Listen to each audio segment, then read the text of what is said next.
This is the Patriots Catch-22 podcast with Evan Lazar and Alex Barth. I'm Evan Lazar. Evan Lazar. Hello, everybody. Nailed it. Joined as always by Alex Barth. That's a fit. That's a match. No risk it, no biscuit. 22. Here is Evan Lazar and Alex Barth. Like if I had told you that, Alex, back in August, that we would feel by January that Drake Maye was truly a franchise quarterback type guy. You did tell me that. Well, back in August. yeah, because I was right. I was ahead of the curve. But at the same time, like if I told you that that was cemented this season, You did tell me that. just play along.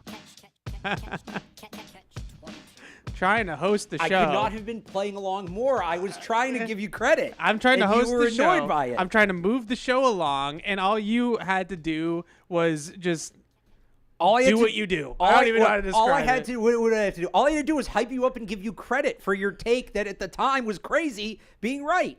It wasn't crazy. It I seemed stand crazy at the by time, it. I should say. A take that seemed crazy at the time being right.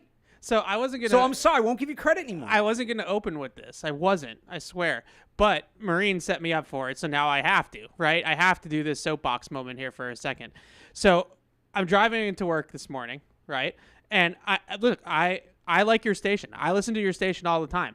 Appreciate it. I'm listening to your station, right? And this isn't about the host. They didn't say anything wrong. But I listen to the station, and they're playing a cut, and I don't know who exactly it was, and I don't want to name names. It was a national reporter, though. It was one of the insiders. It sounded like Tom Pelissero, but I'm not 100% sure who it was.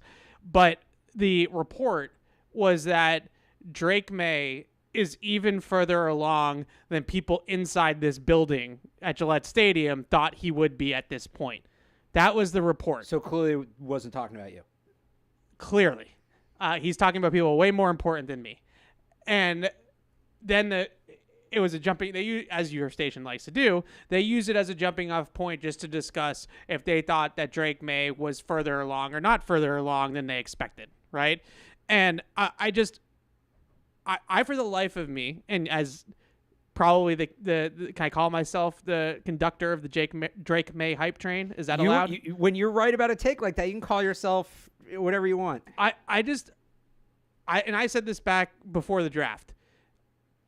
And I give certain people, like Dan Orlovsky, like a lot of credit because he has owned up to the fact that he was wrong, right? Dan Orlovsky said that Drake Maye had to be on the Jordan Love track, that he had to sit for a year or two, hold the clipboard, work on his footwork, work on this. And at the time I said, blasphemy. This is erroneous. This is erroneous, right?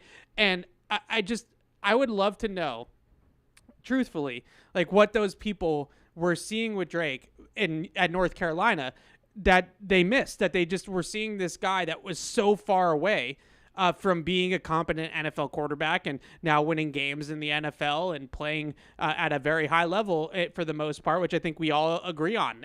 National, local, Orlovsky, me, Kurt Warner, like JT O'Sullivan, like whoever you want to say, I think everybody agrees on it. And it's just shocking to me that it took to this point for people to recognize the talent. Like, this is a guy that in 2022 took North Carolina to the ACC championship game, not Miami, not Clemson, not, one of these blue blood football programs. Basketball school. You don't say it. Basketball school. Basketball school that when you walk onto their campus and you go to their football facility, the logo that's hanging over the football facility is the Jordan logo. It's not even a football player's logo. It's a basketball player's logo. Fair, Michigan has that too, but okay. Okay, I didn't go to Michigan, so I didn't know that. But you see the Jordan logo there. They're a basketball school. Well, let's just say this. They got the right Jordan school quarterback. Can I say that? Sure. And so they he takes them to the ACC championship game in 2022 when he has Josh Downs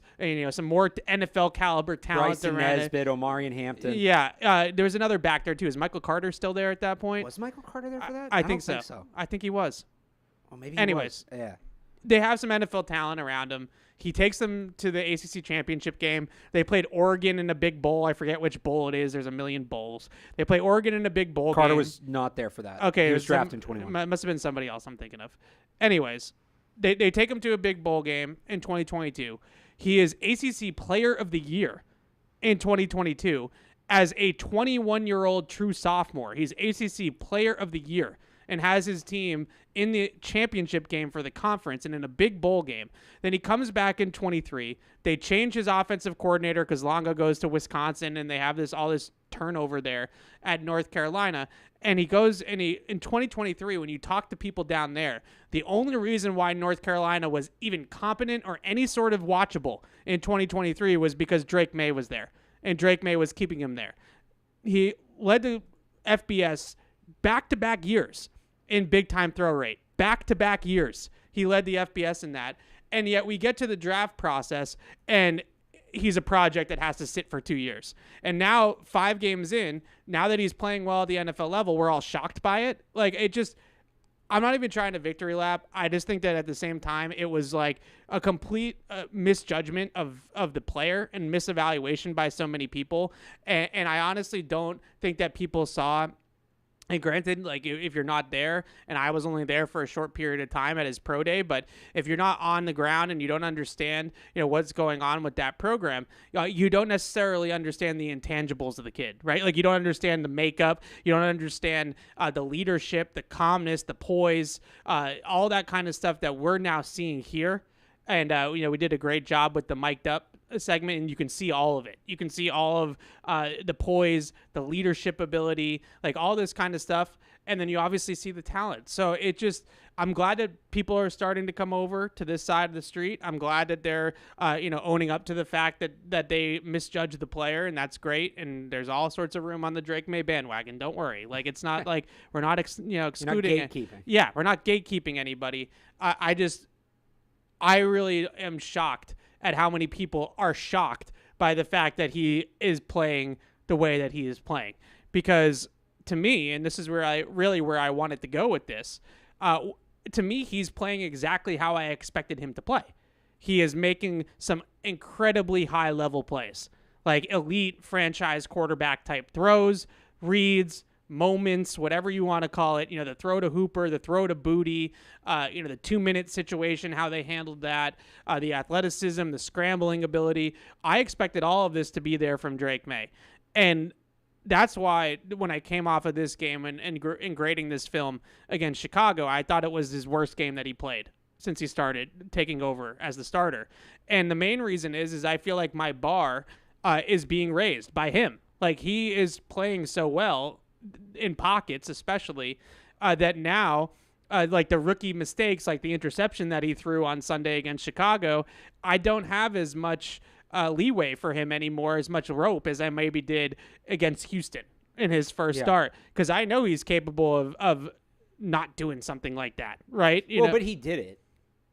Yeah, but I'm holding him to a higher standard, I guess. That's fair. Because I expected, and I'll just end it on this, and then you can jump in. He is right now, since taking over as the starter, he is 5th in big-time throws. He is number 1 in scramble yards, and he's number 1 in turnover-worthy plays, right? So it's both sides of the spectrum. And this up and down and that seesaw is exactly what I expected to see out of him, and now I need to see the turnover-worthy plays number start to go down. You finally got your Josh Allen. Congratulations. It's great. I won't love it. But since you got so mad that I tried to give you credit for that take, I guess I won't do that anymore. I thought this game was really interesting for Drake Maye. That's kind of a summation of his season on a whole. Yeah. What was interesting to me about this game was he had his big moments, like the throw to Keyshawn Boutte at the end of the first half, the throw to Austin Hooper on the first drive, right? But he was more or less in the passenger seat for this game. Yeah. Right? He threw the ball 25 times. His previous season low was 33. Had one big run late, but really wasn't a factor in the run game. They didn't need him to be. They finally ran the football conventionally. And I don't want this to come across as that's the game he should play, because, whatever it was, 15 to 25, 181 yards, touchdown, and a pick.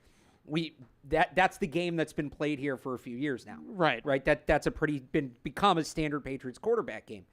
But we talked last week about, and when I say we, not this show, a lot of the narrative last week, the last 2 weeks was they can't put too much on the kid too early. Are they asking too much of him? Are people banking too much of their futures on him? And it's the 3rd overall pick at quarterback. You're building the thing around him. Yeah. Big picture. Don't get me wrong on that. But you also don't want to overload him too early, and it felt like were they going in that direction? And I think to be able to win a game where his average depth of target was deeper, but he had like 3 really deep passes. It felt like he lived more near the line of scrimmage. Again, didn't throw the ball quite as much, didn't go out of structure as much.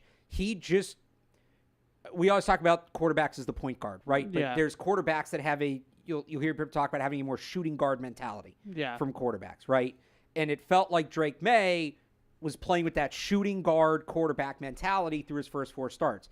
This was the first game that he really point guarded the offense, and he just kind of was the distributor. And I don't know that should be, it shouldn't be every game that he plays, because he has special skills that you should be able to break out. But even with Tom Brady, there were games where it was like, we're just going to put you on a 3-step drop, you're going to hit slants, and we're going to run the crap out of the ball. And we're going to get out of here with an ugly, 20-13 win. And sometimes that's how you had to win the game. Yeah. So that's the game I was more worried about when it came to Drake Maye. I know he can throw the ball 40 times and put up 350 yards. Yeah. Right? I knew he could do that. But the question is, one, can he cut down on the turnovers, which you're right about? And he did this week. The 1 turnover was bad. Yeah. Bad. Yeah, but the turnover number came down. Yeah, but he also had 2 other plays that were turnover-worthy plays. I think they only had him for 2 total on PFF. Or does the interception not count as a turnover? No, that counts. But we'll I saw it with 2. Okay. Well, I had you charted him for 3rd. Okay, fair enough. But PFF had him with 4 against Tennessee, so technically he came down. But could he come in, just hit the short stuff, hit the gimmies, not get too reckless? He did have that almost interception in the end zone. So maybe if that's picked off, that changes the narrative here. But, I thought for the most part, is he going to be able to come in, just play a settled, clean distributor game? Yeah. And I think it takes a lot of the pressure off his shoulders. I think it takes a lot of weight off Alex Van Pelt's shoulders to know, okay, we have this card. We can play this card if we need to. Again, shouldn't play it every week. Yeah. Don't, totally constrict the kid and still let him use his natural gifts. But you are going to have to win games like that. Not just this year. And, I get it. They played a really bad team. But projecting forward, you might go good team versus good team. Hypothetically, let's say the Patriots with Drake Maye are a wagon and they're playing this year's Chiefs team. Right? Yeah. That's kind of the game they would need to play. We're getting very ahead of ourselves with that one. But this is the point. You can allow yourself to get ahead with something like this where it's is he going to be able to settle down in the games that call for him to settle down? And he did. And I think that's an encouraging sign. Statistically, his worst game by far. Yeah, I thought it was his worst game on the film too. But not that he didn't have any good plays or anything like that, because that's obviously not true. I thought it was his worst game too. But I also thought you saw things from him in a positive light that you didn't see in other games. You didn't really even see at UNC. Yeah. So that's, I guess, what this take is. Yeah, I just think, the biggest thing for him is... And some of it's to Van Pelt, too. Yeah. For Van Pelt to be able to recognize the situation and call the game the way he called it. So we'll get to Van Pelt in a second, because I want to open up that take as well a little bit. But just to where I really wanted to start wasn't on the soapbox about, all these people that claim that Drake Maye was 17 years away from playing in the NFL that just didn't. No, that's where you want to start. The evaluation. That's absolutely where you want to start. We would do a full 2 hours on that if it was. I would like to, because it's just still to this day I can't figure it out. Anyways, the real place I wanted to start, and I wrote about this in after further review, and this is sort of my big theme coming off this game is I'm big on sustainability. Right? It's one thing to do things one time. A lot of guys have done stuff one time in their careers. Mac Jones has the Buffalo game last year where he led a game-winning drive and come from behind win against Josh Allen, and he'll always have it, right? Isn't Nick Foles tied for the record for most touchdown passes in a game? Was it Foles that had 7, or am I thinking of somebody else? You're probably right. It was one of those Eagles backup quarterbacks. Everybody can do it once. The question that we all have now... Most touchdown passes in a game. Peyton Manning, Drew Brees, Nick Foles, and some guy from way back. Couple guys from way back, 50s. Oh, okay. Sid Luckman, George Blanda, Wyatt What do you Tittle, mean, some guy? So you just said no, some. The one I saw. Okay, wait. You just said some guy from way back, then named Sid Luckman, who's very well known. So that wasn't that wasn't the some Hall guy. of Famer. Let me clarify what happened. So I googled. Yeah. I googled most. You're right to call me out on that, by the way. Johnny Unitas. Most touchdown passes on a game, and it says D Breeze, N Foles, P Manning. I did not know. I knew there was a J Cap. I forget if it was Joe Cap or Jim Cap. So I said some guy. Then I clicked on the link, and it loaded. And then I saw Sid Luckman, George Blanda, Y.A. Tittle, Joe Cap, and Adrian Burke. You have some respect on Y.A. Tittle's name, all right? just a little bit. It's the Giants. And I'll put respect on Sid Luckman's name and George Blanda's name, and I guess I have to put it on Joe Cap's name. Joe Cap was decent. He could throw it. He could spin it a little bit. An odd number of these were against NFC East teams. The Giants twice, Washington twice. NFC's tonight matchup. Somebody throwing for 7 touchdowns. Jaden Daniels 7 touchdowns tonight. Possible. Well, then you have the Eagles' backup quarterbacks doing it. Kenny Pickett 7 touchdowns tonight. No, not possible. So the big word for me this week, moving on, is sustainability. Right? Like, can you do this again and again and again? Because let's face it, they had that Buffalo game last year. I didn't even think of this until just now. They win that Buffalo game last year. We come off of it saying this could be a turning point, or it couldn't be.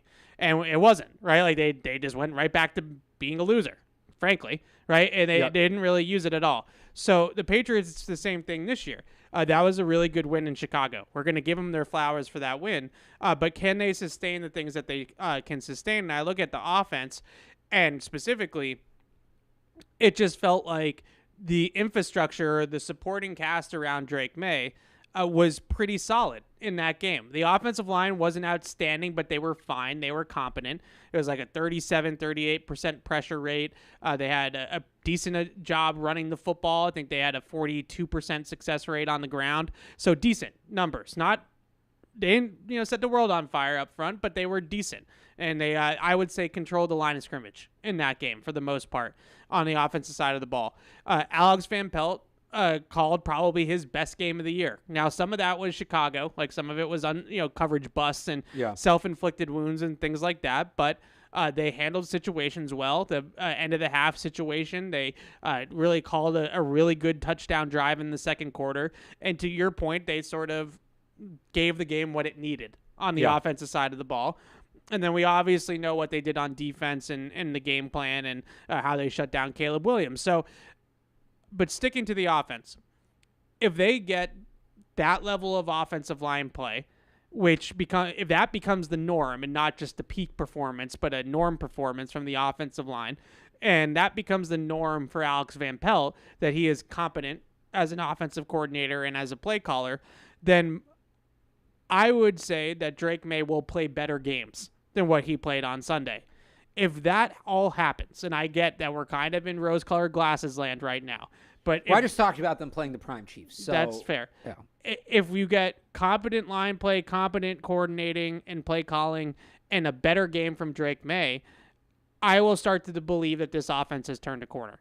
But right now, it feels like they're getting those things separate from each other. Like they have a really good Drake Maye game, but a horrible game for Alex Van Pelt, or a really good line game, but a horrible game for Drake Maye, right? Like, and they just can't get it all to fire together.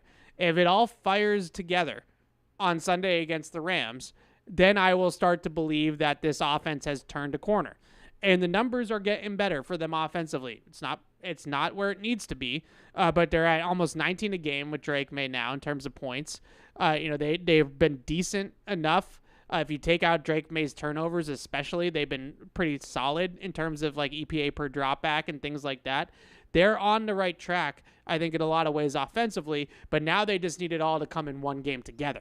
Yeah. And until that happens, I just can't be a big believer yet in what they're doing.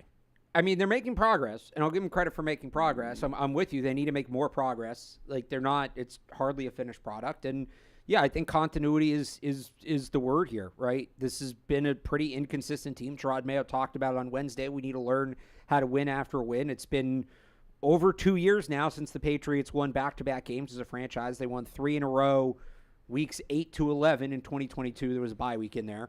This is week 11 here, so it would be essentially 2 years since their last back-to-back wins. Crazy. And it's a box you got to check as you build for it. I think it really starts up front. That was the difference last week, and we'll talk about this on both sides. The Patriots defense doing what it did, because a lot of people came out of that game saying, is this more about the Patriots being good or the Bears being bad? Yeah. And I don't think that that's a blanket answer. I think it depends on what area of the game you're talking about. So the Patriots defense, I mean, that Bears offensive line is just atrocious. Well, they're also the injuries. I'm saying that line, like that they put out there. They had a bunch of guys banged up. Yeah, atrocious. the Bears' defensive front, they're not great. It's not, Lawrence Taylor out there. Yeah. But that's a solid front, especially against the pass, pass rush. And I thought the offensive line handled business. They handled business. The pressure rate was like 38%, which is not amazing, but you can operate in there. I said at the beginning of the year, like, can you get it down under 40? Yeah. Right? You can operate within that. There was room for the running backs. Not a ton. They weren't breaking off big runs, but they were able to stay on schedule. They weren't ahead of schedule a ton, but they were able to stay on schedule, that kind of thing. So, and once you look at it, you've let this same group now, I think this week, they said they're going to start the same group this week. It's their fourth start, right, for this group? Fourth start, fifth game. Would you look at that? They're actually starting to improve because you're letting them work together. So I think it starts up front. I think if they can get better play from the offensive line, those other things will fall into place. Now, Alex Van Pelt he hasn't said, but he's, reading between the lines a little bit that the offensive line issues have limited some of what they want to do.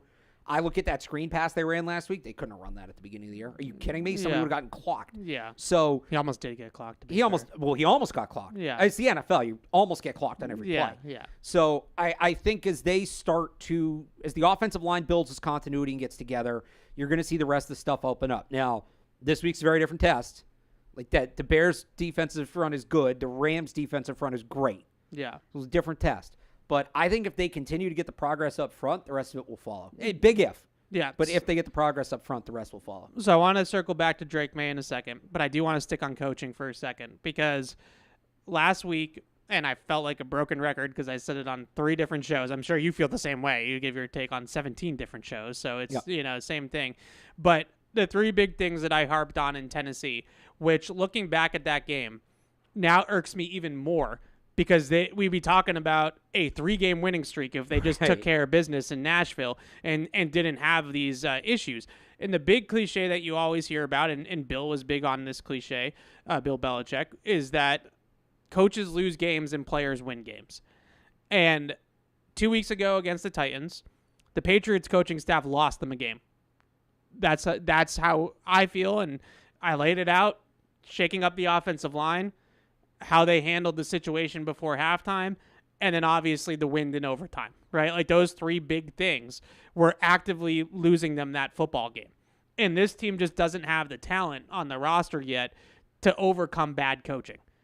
If they go out on Sunday and they play the Rams, and I feel like, and we feel like, that they have a competent game plan, they get competent coaching, but the Rams just have a little bit more talent than they do and they lose, then I think we can all live with that. Like, that is where they're at. Like, the Rams, if you stack up the 2 rosters, the Rams have a lot more talent than the Patriots do. So you look at that, and aside, this week, I felt like their coaching did not actively lose them the game, and what do you know? They won the game, right? You go into the game, you have the same offensive line that they finished the Titans game with and that they started the Jets game with Michael Jordan at left guard and Onwenu at right guard. Seemed like cooler heads prevailed there after it looked like maybe they were going to shake it up again. Some of that sounded like also that Jordan was dealing with an injury, and they weren't 100% sure he was going to be able to play in the game. So they go into the game, and they have the same starting offensive line. Really, for all intents and purposes, I know that they had the touchdown against Houston, but that was just Drake Maye and Kayshon Boutte making a great play. For all intents and purposes, that was the best situational football before the half they've had all year long. I have a take on that. Yeah, and I've been big on this. There's a difference between running a 1-minute drill and running a 2-minute drill. That was a 35-second drill. Well, but 1 minute is 1 minute and under, basically, right? I think there's technically like a 15-second drill that some teams do, but that's end of game, you're down. They're different approaches, they're different steps. So I don't look at that as they finally figured out the 2-minute drill. I look at that as they can execute the 1 minute, but not the 2 minute. Yeah. And it goes back to something we talked about last week about them getting too cute and too hyper-focused on that 1 yard. It happened again. It did, but the context is a little different. Yeah, I didn't like it still. I have to be consistent. That's fair. It makes more sense there because the clock is lower. They were like in field goal range-ish, and the clock is lower. You hit that one run. Like, if you don't hit that one run, you're not punting the ball back. Yeah. Right? You're not stalling out. And you still, it's going to be a long field goal, but Joey Sly, we know. I don't think they has a were. leg. They were like right at the 50, weren't they, when they ran the ball? No, they were a little bit closer now. So I'll look. it's 3rd and 1. Because I remember the field goal line on the broadcast was like 3 or 4 yards beyond the first down Okay, line. I know I'm nitpicking, and I know I just was trying to give them a positive, Right. but whatever, give them praise. But it's 3rd and 1. I believe there's like 16 seconds left or something like that. Or it's 3rd and 1, and you run the ball for 4 yards, you pick up the first down, and then you have to burn a timeout. Otherwise, you're not going to get another playoff. But they knew but then it's one big shot, go down, clock it or 2 shots if it's incomplete. But if you take the shot on 3rd and 1, now you might actually have an opportunity to throw the ball into the end zone once before you come out and kick the field goal. But I think they went into that, and this is why the 1-minute drill and 2-minute drill is different. You can go into that. They went into it thinking field goal. We're going down for a field goal. And I have no problem with that. In that situation. That's a fair point. Sometimes, it's different. People, don't leave points on the table. What about it's different than the Jets game where they chose just not to move the ball. Yeah. There are some situations, your limitations. We want to get the 3 because that was a big 3 in the grand scheme of things. Obviously, the Bears couldn't do anything in the second half, but that made it a 2-score game. That made it a 10-point game. So I'm working under the assumption that the plan was we're going to get 3. The other thing is you throw to Kayshon Boutte in the middle of the field, there's a chance you're coming up and clocking it, right? So if they went in planning for 3, they executed that right. If they went in planning for 7, then that run's not a good idea. But I think they went in knowing all right, we're going to get a field goal here. Okay, so they handle, I'll give them their credit. They handled the half well. Yeah. End of the half well. So now you have the same starting offensive line. You handled the half well. Really, really dynamite defensive game plan by Drake Maye and DeMarcus Covington. Just a really good game plan on that side of the ball. So it really was beyond just the schooler wrinkle. I like making a big deal out of stuff like that because it's cool, it's scheme, it's football, it's fun. But you liking fun? Whoa. They had a really good plan. They knew that they could cover those guys in man-to-man. They knew they could get Caleb Williams to hold the ball. Yeah. And even though they don't have a dynamite pass rush this year, most NFL pass rushes, if you give them 3-4 seconds to get home, they'll get home eventually. Right. And that's what happened. They also knew that the Bears' offensive line was all sorts of banged up. So they went into this game thinking, if we can just get Caleb Williams to hold the ball and we can get him to stay in the pocket and hold the ball, then we're going to have a pretty good chance defensively. They executed the plan great.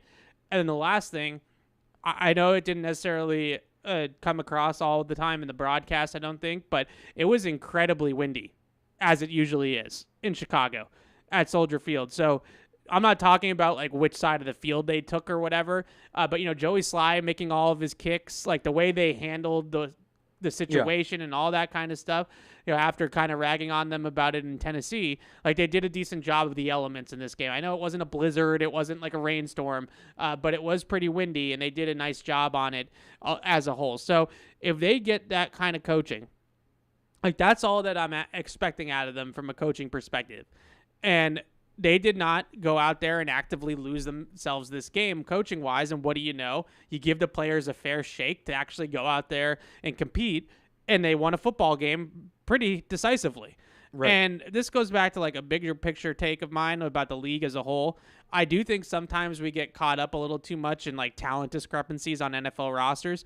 These are all professional football players. The gap between the best team and the worst team in the NFL is, I always say this, is not nearly as big as people think it is. Right. So if you give them competent coaching on that kind of level, where they're doing all the right things, and go back to the Belichickism, the coaches are not losing them the game, then the Patriots the rest of the way will be in a lot of games. Will they win a lot? I don't know. But they're going to be in some one-score games, and they're going to have some chances to win some football games here down the stretch. So that's all you can ask for from the coaching staff. Just the other point I wanted to make, and then I do want to talk about the players.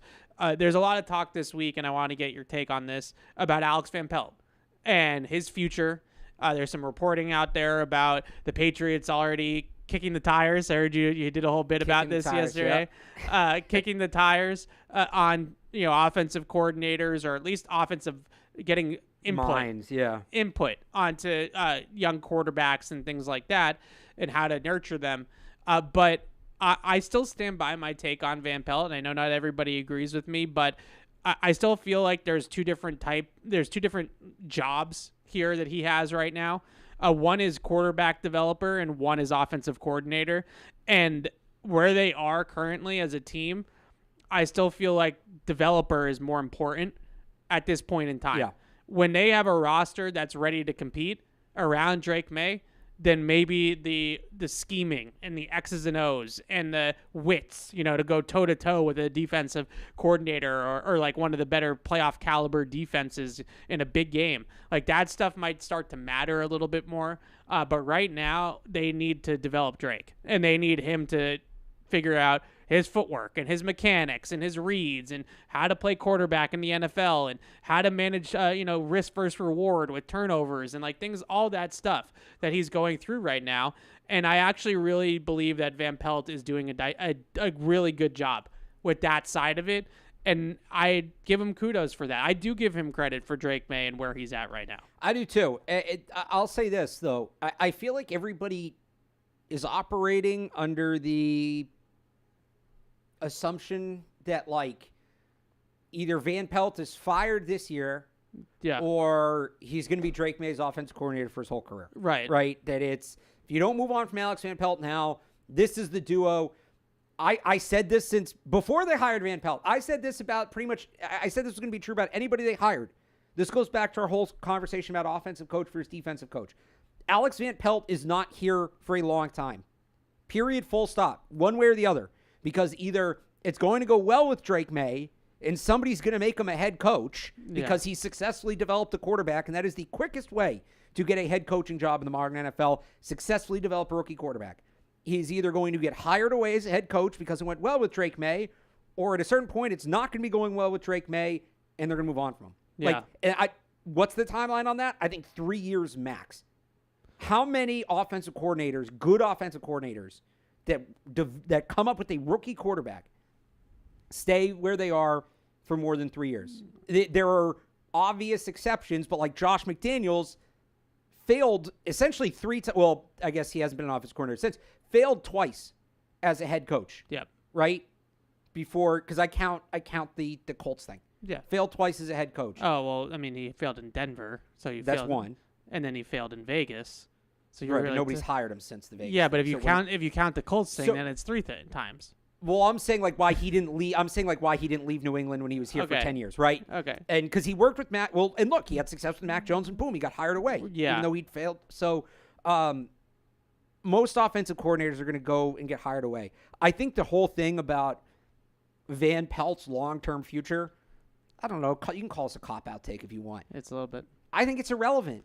I think it's irrelevant. It's going to work its way out one way or the other. If he's so good that if there's a chance he becomes so good that it's like, well, we can't move on because he might be the perfect guy, you're not going to get to keep him because he's going to go be a head coach. I think the most important thing. I think that people, just not to cut you off, but like I think people push back on that just a little bit because of how long he's already been in the league and sort of just kicked around, right? Like he's not one of these like Ben Johnson types. You're right, but this is his first time really running it. Yeah, that's fair. Right? It's his first time, and there will be teams that will look at it and say, most people might look at it and say, you know what, no, he's been around, he's had his chance, it took too long.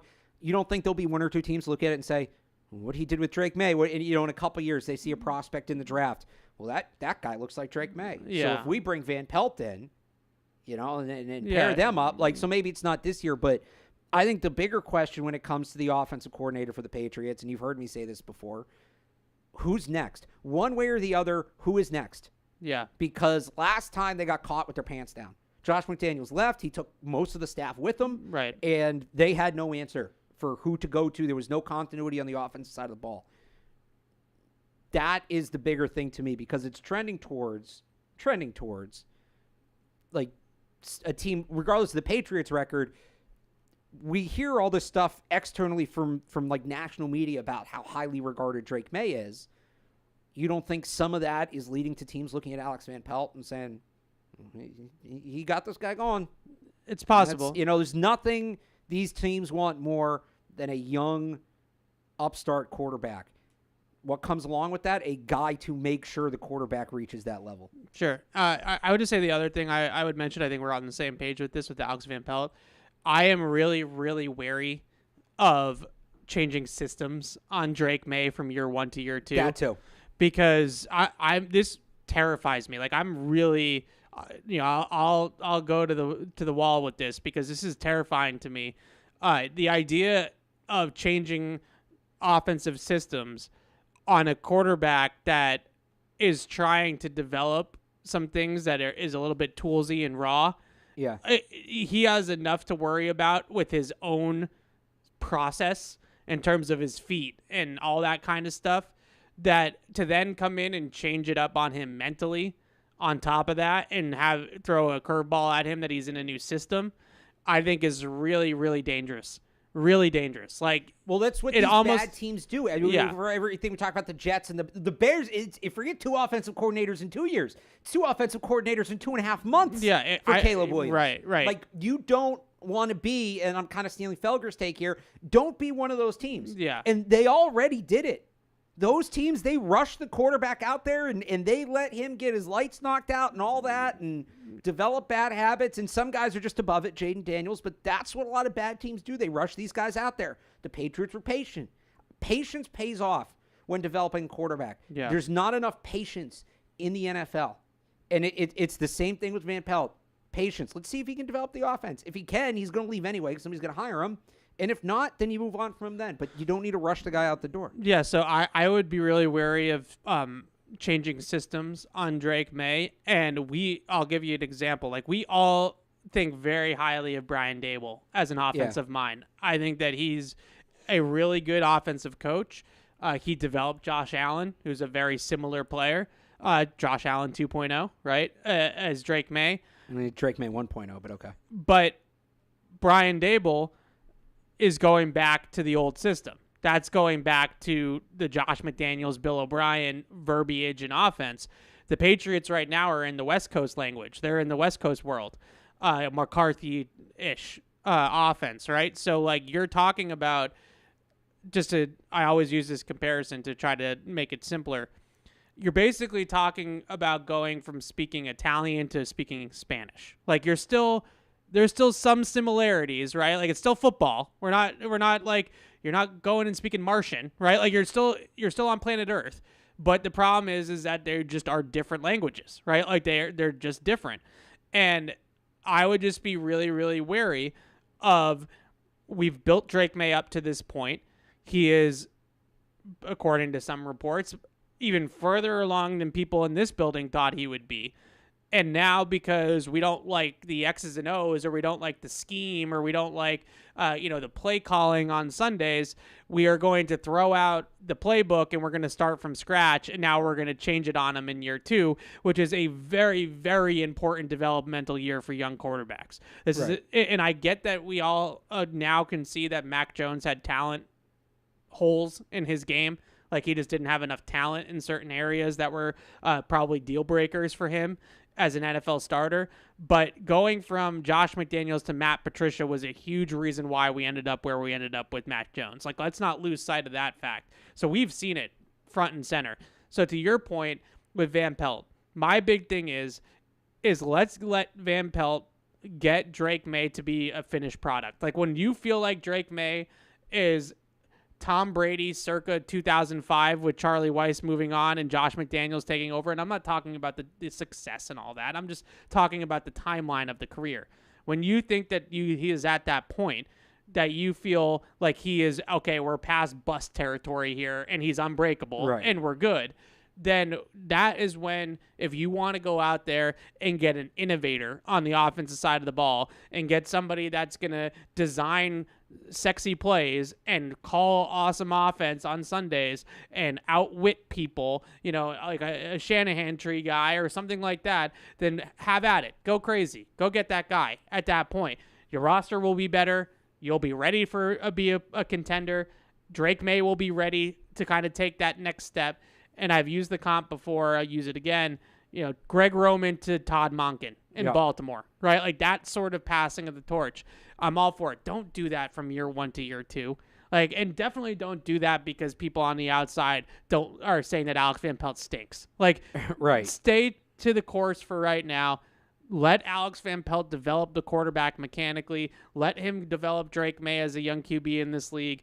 And then we'll get to the point in time in a year or two where this roster is ready to compete.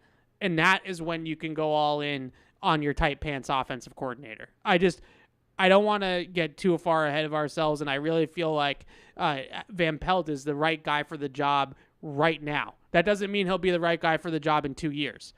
But right now, at this moment, he's the right guy for the job. Let's do 3 up, 3 down. I do have to shout out our sponsors, though, and then we'll take your phone calls and your emails because they are coming in fast. Hey, Patriots fans, if you want to see Toyota's best offers, including those not seen on TV, go to buyatoyota.com. It's Toyota's official website for deals from the official vehicle of the New England Patriots. Toyota, let's go places, and easy to drink, easy to enjoy. Bud Light, the official beer sponsor of the New England Patriots. All right, 3 up, 3 down, Alex. Here we go. What do you got? My first up, and I think we disagree. I don't put them in order, but I think we disagree on this one. How do you not put them in order? I don't understand It's just that. the order I think of them. The running backs collectively: Rhamondre Stevenson, Antonio Gibson. Okay, we're gonna have an issue with this. All right, keep going. I thought Stevenson hadn't looked right. He hadn't looked the same in the last few weeks. I thought he ran really hard in this game. I thought he was falling forward, not allowing the first defender to bring him down, picking up hidden yardage. Didn't break any big runs or anything like that, but he just looked more like the guy we saw early in the season than we had in the immediate aftermath of that foot injury. So I thought that was encouraging. And then for Antonio Gibson, he should be playing a bigger role to get in at the end of the game. He had one solid drive. Also credit to the coaching staff for kind of taking some managing Rhamondre Stevenson's workload in what was a physical game. Yeah. Gibson allowing them to do that by running the ball well. I liked what I saw from those guys. Okay. I went all defense because I Okay. feel like we just talked a lot about the offense, and I knew that was going to happen. So I went all defense. Number one, I really couldn't separate any of these guys, so I just put the entire defensive line together. I thought they were all stellar, excellent in this game. Jeremiah Farms, out-of-body experience, looked like Christian Barmore out there, and we'll get to that in a second. 3 pressures, 3 stuffs. Jennings, 7 quarterback pressures in this game for Anthony Jennings. Keon White, obviously, in there too, 5 quarterback pressures. 4 sacks combined out of those 3 guys that I just mentioned. Dietrich Wise also had a nice game in this one too. They control the line of scrimmage. They dominated the line of scrimmage. Pass rush, run game, much better against the run in this game too, which I thought coming in was a little bit of a concern because I thought DeAndre Swift's a decent back and could have had himself a game similar to what Tony Pollard had the week before. Didn't happen. They were fantastic up the middle in this game on the defense, and you hope that's go back to the sustainability thing. You hope that some of this can continue on. I think Jennings is this guy now. I think that we're pretty close to that being a regular thing. Keon White has always been this guy. And then you get big number 90 back this week, and maybe you are really starting to cook with that defensive line. So significantly better, significantly improved performance from them. I thought they dominated this game. Yeah, I thought that and some of it, again, was like that Rams front, and it's not the Rams front, the Bears front being what it was, but I had Farms, the defensive front as a whole, but I had Farms as a standout just because it was so above and beyond for him. But Jennings is a good one too because he's been primarily a run player. Yeah. And if he can give him some help as a pass rusher, especially, you got Yannick Ngakoue on the other side now, I'm sure we'll get to him, it adds something to the defense. Yeah, absolutely. All right, so was that number 2 for you? It can be, sure, yeah. Yeah, all right. Number 2 for me, I give out a shout-out to one of the new dads on this team right now, Jelani Tavai. I thought he was excellent in this game. This was his best game of the year. Unlike the game in Tennessee where he did make some splash plays, but I also thought he gave up some plays in that game against the Titans. I thought this game he was just good, all across the board. Sack, hurry, stuff, pass breakup, really nice play to get in the passing lane on a zone drop there. And he did play a little bit, along with Schooler in sort of like a spy, low hole type of role off the line of scrimmage a little bit, dropping out of the rush. And I thought he had a couple really standout plays doing that. He had one ended up being a target on Christian Gonzalez to DJ Moore, the one there he pushed him off. DJ Moore pushed him off of him at the end of the play. But Jelani Tavai starts in the middle of the field, takes away the read in the middle of the field, and then chases Caleb Williams all the way across the field, going to Caleb Williams' left to pressure the quarterback and force that throw to be a little bit quicker than I'm sure Caleb wanted it to be. So Tavai, I thought, was everywhere in this game. He was excellent. Yeah, well, you mentioned Schooler. I had him as another one. Yeah. I mean, that Longhorn package was awesome. Yeah. And something that maybe not this week against Matthew Stafford, but they'll have Tua. Looks like Anthony Richardson in a couple of weeks. Obviously, still Josh Allen twice. Like, that's something that should come back. And DeMarcus Covington kind of talked about it today. The skill sets that you use on special teams, finding the right angle, closing space, narrowing the gap, finishing tackles in space. That's essentially what he's doing in that role. And especially for a team that doesn't have a lot of speed at linebacker, you look at the guys that were supposed to play east to west. Juwan Bentley's hurt. Raekwon McMillan didn't work out with him. Having Schooler do that makes some sense. Yeah.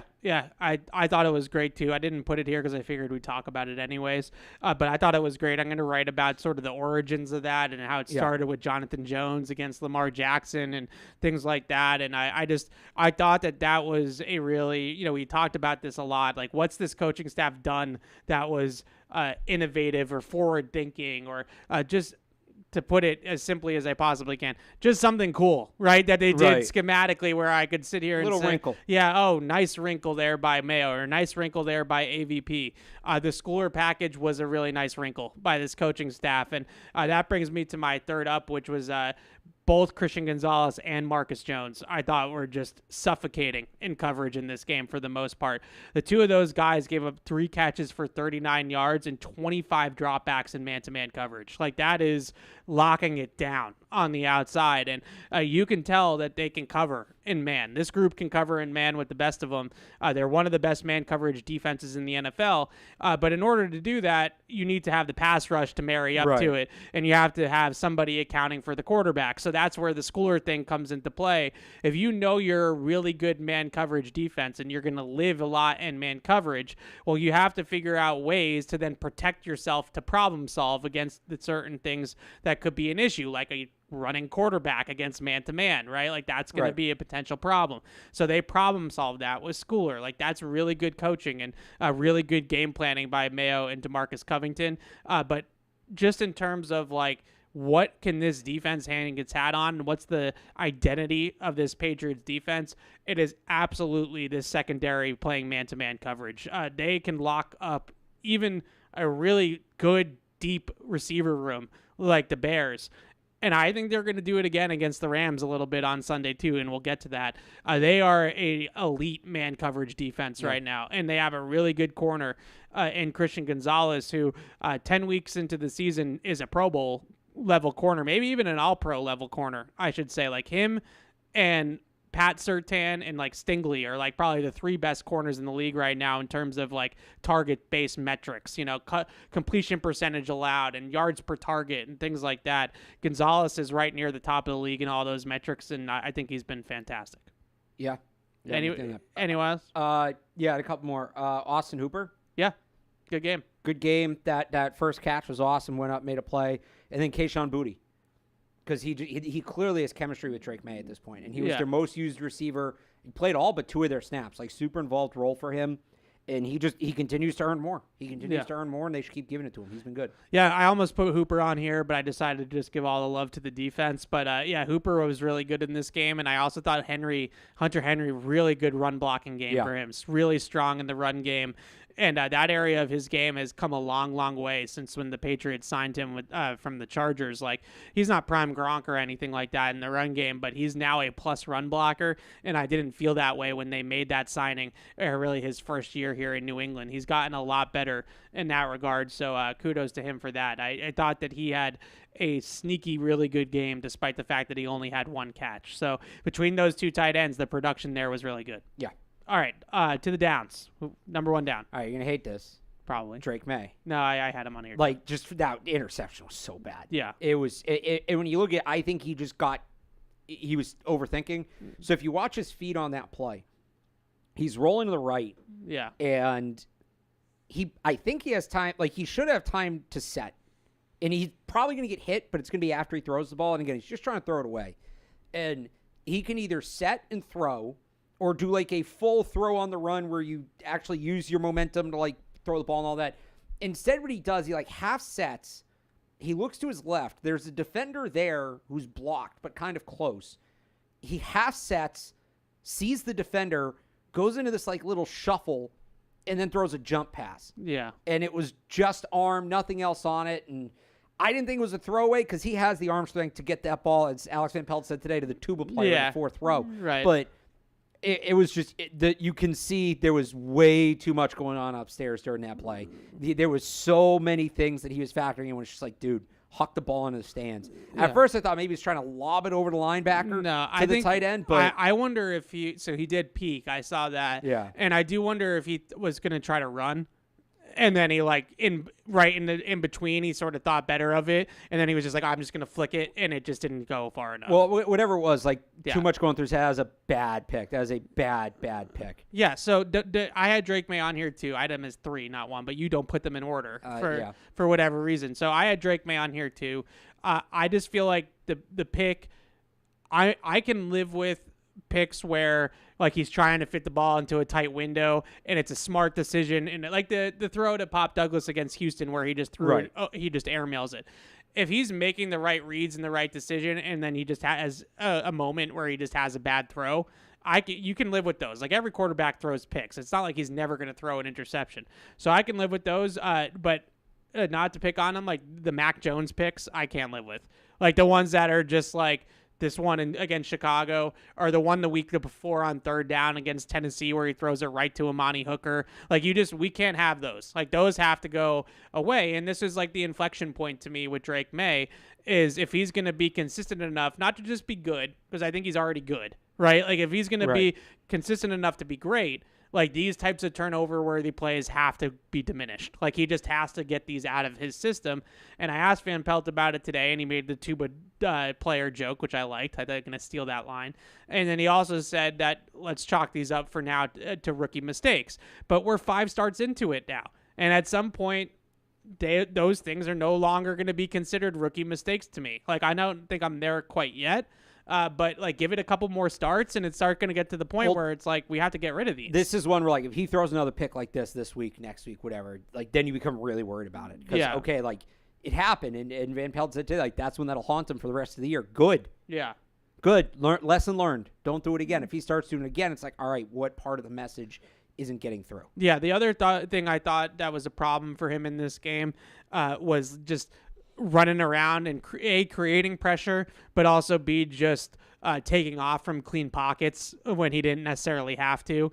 And I think this is sort of a side effect to the fact that he has been so successful with his legs that now every single time he sees an open gap in the line of scrimmage, he's just taken off, right? Like I'm just going to pick this up. So the one that really I thought was tough was 3rd down early in the game in the red zone, and he scrambles on 3rd and 5 and only picked up 4 yards.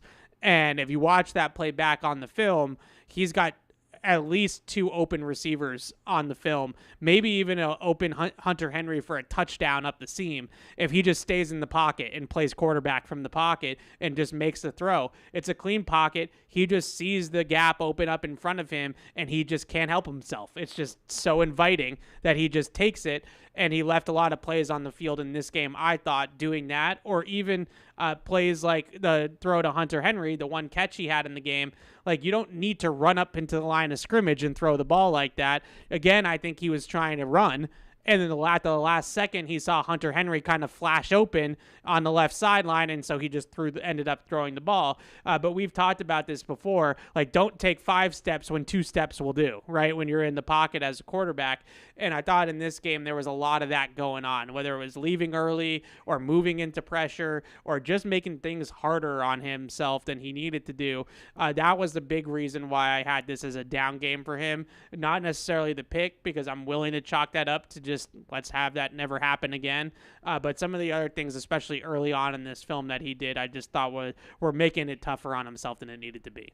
Sure. Number 2. KJ Osborne. Yeah. I just think to get the bigger role that he hadn't played in a few weeks, comes back as active. He technically played the second most snaps among wide receivers, but most of those were on, like, Pop Douglas played the 3rd most, but Pop played more passing plays than he did. But yeah, to get that bigger role, and he did nothing with it. You know, he had that one play. It would have been an unbelievable throw by Drake Maye, but Osborne stepped out of bounds in the end zone there at whatever that was, the end of the – was that the end of the first quarter? In the first half, In the first half. Like, I thought there was an opportunity for him, and he wasn't able to make the most of it. So, in a room that's as competitive as the wide receiver room is right now, that's a missed opportunity. Yeah, I couldn't agree more. I don't really understand I understand. I shouldn't say I don't, because I do understand that Kendrick Bourne right now is making a lot of mistakes, whether it's mental errors in terms of routes and like where he's supposed to be and lining up, or drops, penalties. Like, it's a lot of mistakes. But when you have an offense that is like this, that doesn't have a ton of talent and doesn't have a ton of talent at the skill positions in particular, like taking your best separator off the field for probably your worst separator in KJ Osborne is just a choice. Like, that is what it is. Like, I get it. KJ Osborne knows how to run the route correctly, and maybe there's something to that, but there's also something to the fact that Kendrick Bourne can actually get open. So, like, you have to weigh those pros and cons, and I definitely hope that Kendrick Bourne is back in the mix this week. Like, if this was a 1 week thing to kind of prove a point, like if you're not going to get in the playbook and you're not going to like understand how our system is run and things like that, then you're not going to play, then I guess I can live with that. But it does worry me with Kendrick Bourne, because I said this on PU. This is now his third coaching staff here in New England that hasn't loved that side of it with him. It's not the diva stuff. Like, it's not the in social media and all that. Right. It's just grasping the concepts in the playbook. Yeah, I don't know. The Patricia year, that one felt, it was after that fight in camp, that one felt personal. Right, but you have Patricia. I think he won O'Brien over eventually because he was just too damn good to take him off the field last year. But that's what should happen. That's what it should be based on. Put your best players out there. But I don't think it started that way with O'Brien, with him. And now AVP doesn't seem to feel like he's grasping it either. So, like, it just feels like three different guys on the coaching staff in 3 different years have ended up at some point in the same place with Kendrick Bourne. I guess I just look at it in all 3 of those years, the offense was better when Kendrick Bourne was involved. Agreed. I'm not saying that I agree. I'm trying to explain it, like from a coaching standpoint, like what these guys are seeing. All right. Anyways, number 2 down, or not really. I had Drake as 3. So this was actually my number 1. Mike Onwenu. I thought he was just okay in this game. And as the $19 million man and their best offensive lineman, which I still think he is, he needs to be better than okay. And now you're back at your natural spot at right guard. Sack, hit, hurry in this game. Like, the sack just can't happen. Like, you can't give up one-on-ones. Like, you can't lose, like, especially against a defensive line that doesn't have Jeffrey Simmons, right? Like, it's not like the Bears' interior defensive line is anything crazy good. So I just feel like he is still just playing fine. Like, he's just kind of meh, and they didn't pay for meh. They paid for him to be elite. Yeah, I give him a little bit of a break because he's practicing at left guard during the week, and, like, again, the moving around thing. To what you said about, like, he's finally in one spot, well, let's see it actually build up now at that one spot. That's more what I'm looking for. All right, last one. Punt coverage. Yeah. What is it, 3 and 4 weeks, 4 and 5 weeks that they've given up a field-flipping punt return? Can't have it. Can't have it, and it's tough to pin down one thing. Like, against Jacksonville, Behringer outkicked his coverage. Against the Jets, it was missed tackles. This one felt like blown lane assignments. Like, it's, you plug one hole and another opens. I don't know that there's one thing that you can specifically nail down with these big returns, and it didn't burn them this week. It didn't burn them, but you give up a 40-yard punt return on the first drive of the game. Yeah. More often than not, that's going to bury you because you're going to give that other team a ton of momentum right off the jump. And the Jets one was early in the game too. Right. Jaguars one relatively early, start of the second quarter. So they got to figure this out. They got to be covering punts better. The rest of special teams I thought had a solid game, but they're giving up too many big punt returns. So here's the question, because your guy Tony Maz is right now is anti-Bryce Behringer. How much of it is him out kicking the coverage and kicking the ball into the middle of the field? And because this is a narrative now, even though it's kind of tongue in cheek for some people to talk about the punters on this program, it's not. And I do think there's some truth to that he likes to boom it. He tries to just kind of kick the crap out of the ball. And sometimes, when you do that and you kick it right down center field, then it's hard to cover. You're not really pinning him against an area, of the sideline, up against the sideline. Like, how much do you put this on the punter himself? I I mean, the one in Jacksonville was on him. Yeah. Again, it's been all different reasons. Yeah. I don't think he's outkicked his coverage since the Jacksonville one. If anything, like now, you saw a couple of those kicks go into the end zone where he's just like, I'm going to flip the field, no return. And when they're that far back, maybe that's what they need to be doing. Yeah. The kicking in the middle of the field thing is, I don't know the calls. That's a fair question. Right. That could be as much about Jeremy Springer as it is Bryce Baringer. Like, is he telling him to kick to the middle of the field? Is he not? When you have a gunner like Brendan Schooler, you have a little more flexibility of where you can kick the ball, and maybe they figure kicking into the middle of the field is more opportunities to give Schooler a chance to make a play. Yeah. Or maybe not. Maybe these are supposed to be going to the sideline. I don't know. I would definitely start kicking more to the sideline from them, one way or the other. Either tell Baringer to work on that if he's not executing these right, or if you're Jeremy Springer, just design more punt coverage setups that go towards the sideline.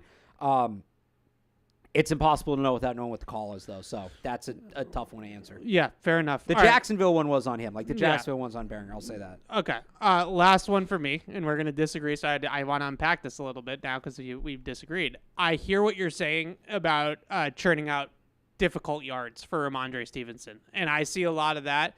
I also see that he's pretty darn good in blitz pickup as well. He's a very good pass protecting back at this point of his career. He's also been good blocking when Drake goes on the scrambles and picking up blocks. Yeah.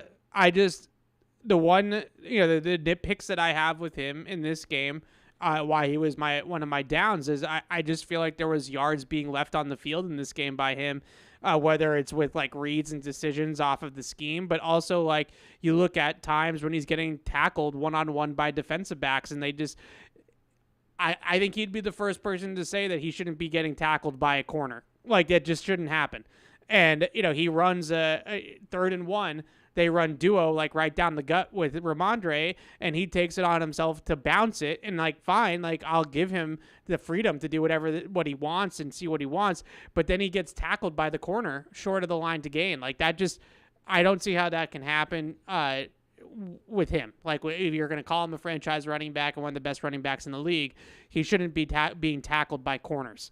The other thing that just to reiterate that, the 11-yard run, which is his best run of the day, all he has to beat is the safety.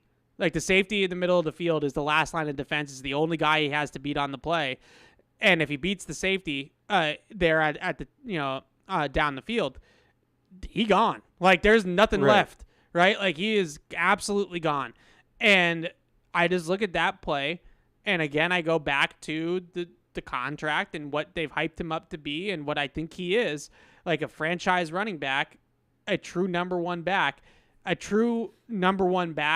beats the safety there and houses it. Like, that's just Saquon Barkley beats the safety there and houses it. Jahmyr Gibbs beats the safety there and houses it. Alvin Kamara, like all the, Christian McCaffrey, like those types of guys, that's what it is. Like, that's the game. I just thought he got tackled a little bit too much in this game by defensive backs. I don't think he should ever be tackled and brought to the ground by DBs. And I still don't love some of his reads coming through the line of scrimmage, but I'll allow for the fact that I don't know exactly what he's being coached and what he's, being told to read and all that kind of stuff. But mainly, the reason why I had him as a down was because of the lack of broken tackles, I should say, on the defensive. Yeah, backs. that's fair. I don't know, maybe I'm just, recency bias. The run game had been so bad that they showed something. I was encouraged by it. But. Yeah, I would agree that the run game as a whole was better. I just thought it could have been even better if Rhamondre had a little bit of a better game. Sure. And I still don't really love him in this scheme. I haven't loved it from the jump. I just think outside zone is like a very it's not built for running backs that want to be patient and kind of like scan and feel it out like Rhamondre, right? Like, he runs a lot like Le'Veon Bell used to, right? Where it's just kind of, we're going to feel it out, we're going to wait for it, and we're going to hit the hole late and just sort of allow our blocking to just kind of create a large surface for us to read out.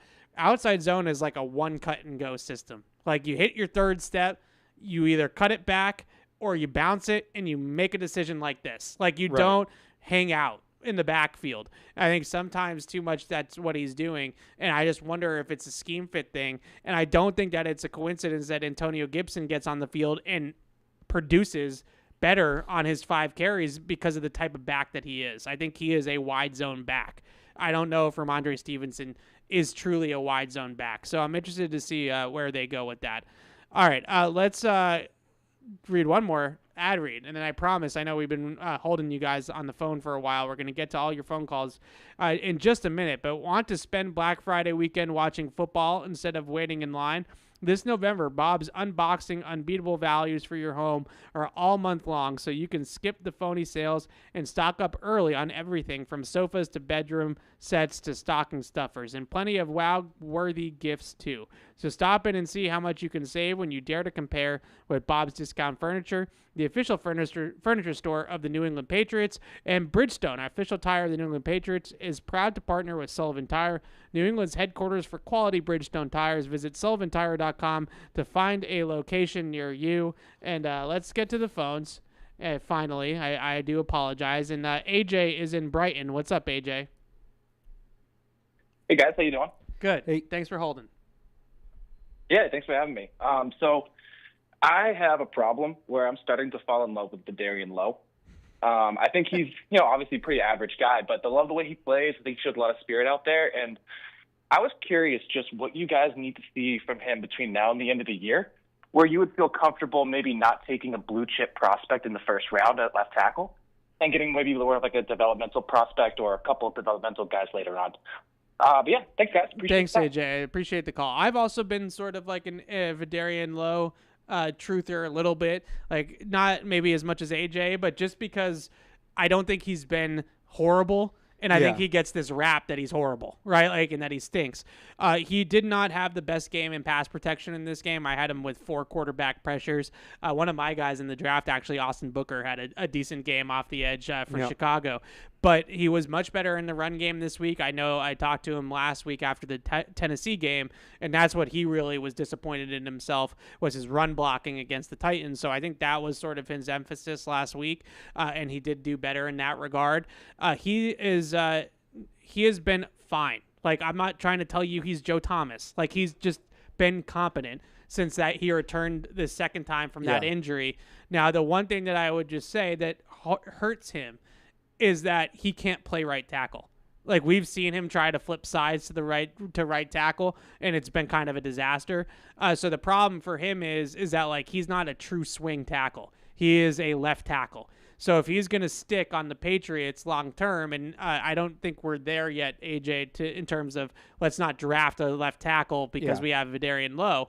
If he's going to stick as a third tackle with the Patriots, it's tough if you can't play both sides almost equally. And I feel like his tape at right tackle has always been a rough ride. And the other thing, I mean, like you said there, he's already been hurt and missed time twice. Yeah. And he got hurt last year. And the availability, I don't know that he can show me enough that I'm coming off the tackle thing. He's had a good year. Yeah. But when you talk about what that position means, when you talk about the guys that are available this year, when you talk about their history at that position in the last 5, 6, 7 years, whatever it is, I don't know that there's a point that I'm coming off that they need to take a tackle high.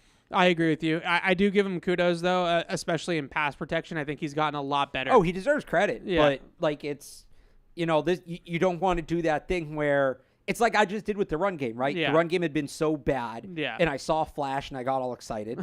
And you're like, well, it was good for what it was, but was it good? Yeah. That's kind of where I'm at with, like, he's been serviceable, but it's easy for him to look like a potential answer when you look at what he's coming after. Yeah. Not just this year, but for the last few years. He's cut down a lot on the I know we're spending a lot of Vidarian Lowe time here. He's cut down a lot on, like, the awful losses, like just like the complete whiffs where he just doesn't even get a hand on a guy.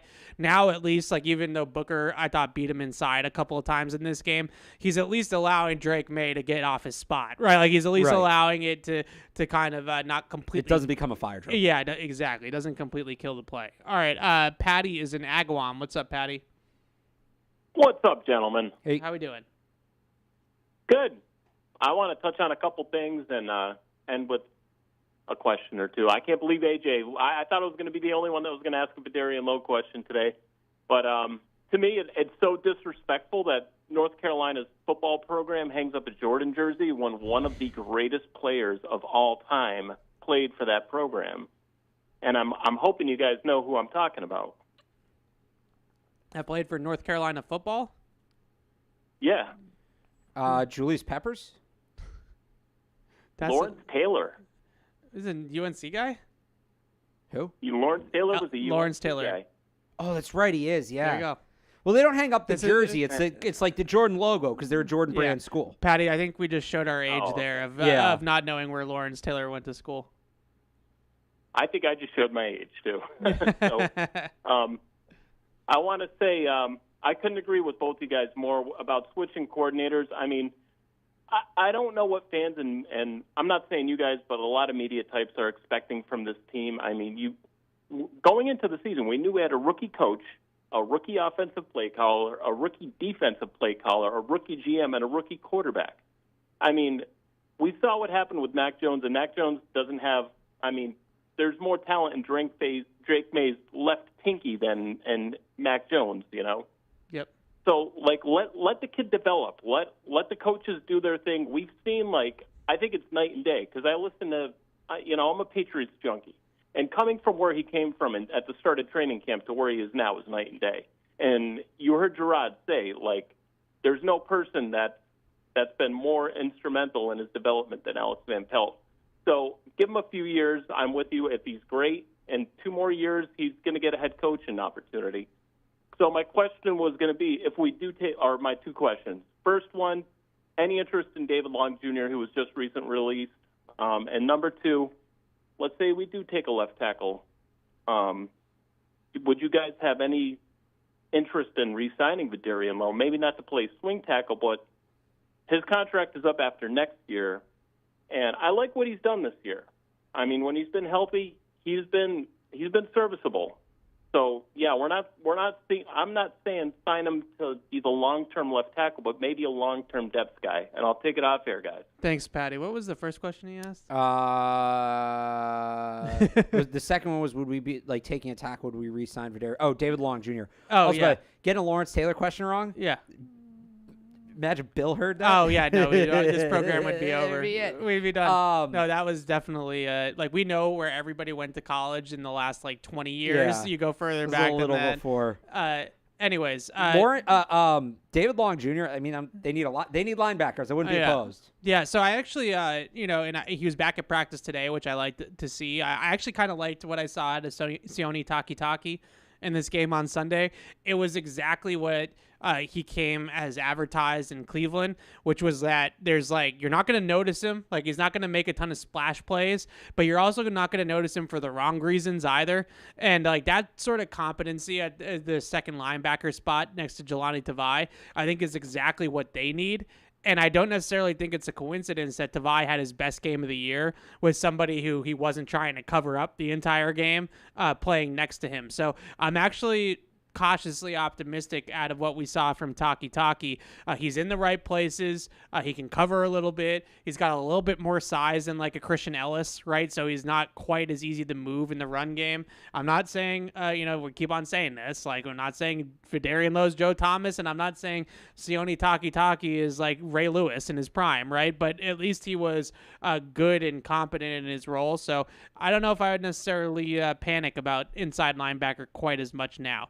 I would have like kicked the tires on a David Long Jr. or what's the guy from the Seahawks, Dodson, right? Yeah. That got released. Like maybe a couple weeks ago, I would have been all over that. But now, if he's healthy, and I know he's had a tough time staying healthy, but if he can stay healthy, I think I'd roll with the 2 Samoans and see what they can do.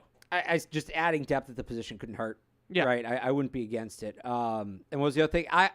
I mean, I wouldn't be against bringing back Vidarian Lowe. Like, he's a good depth player to have, but is he going to want to hit free agency and go somewhere? Like, he could get signed as a spot starter, like the guy the Patriots needed this year that he ended up being, and they got there eventually, right? It started with Chuks Okorafor. Yeah. But he could get paid decently to be somebody's spot starter. So I wouldn't be opposed, but I don't think it makes a lot of sense. I keep him for next year as the backup. Like, I like him in that role next year, especially if you have a rookie.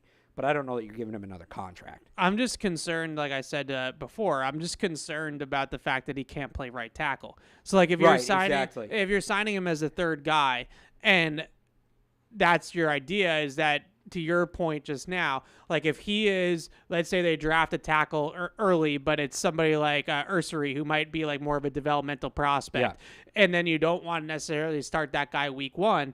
Well, now Vidarian Lowe is your starting left tackle. I get it. Like I get the process there, and I think it would be. Well, but he's under contract next year. Yeah. So you don't have to worry about next year. So I get it. That would be fine. I'd be fine with that. But the problem is that once he becomes your third tackle, he can't swing. He can't go both ways. Well, so you know what happens then.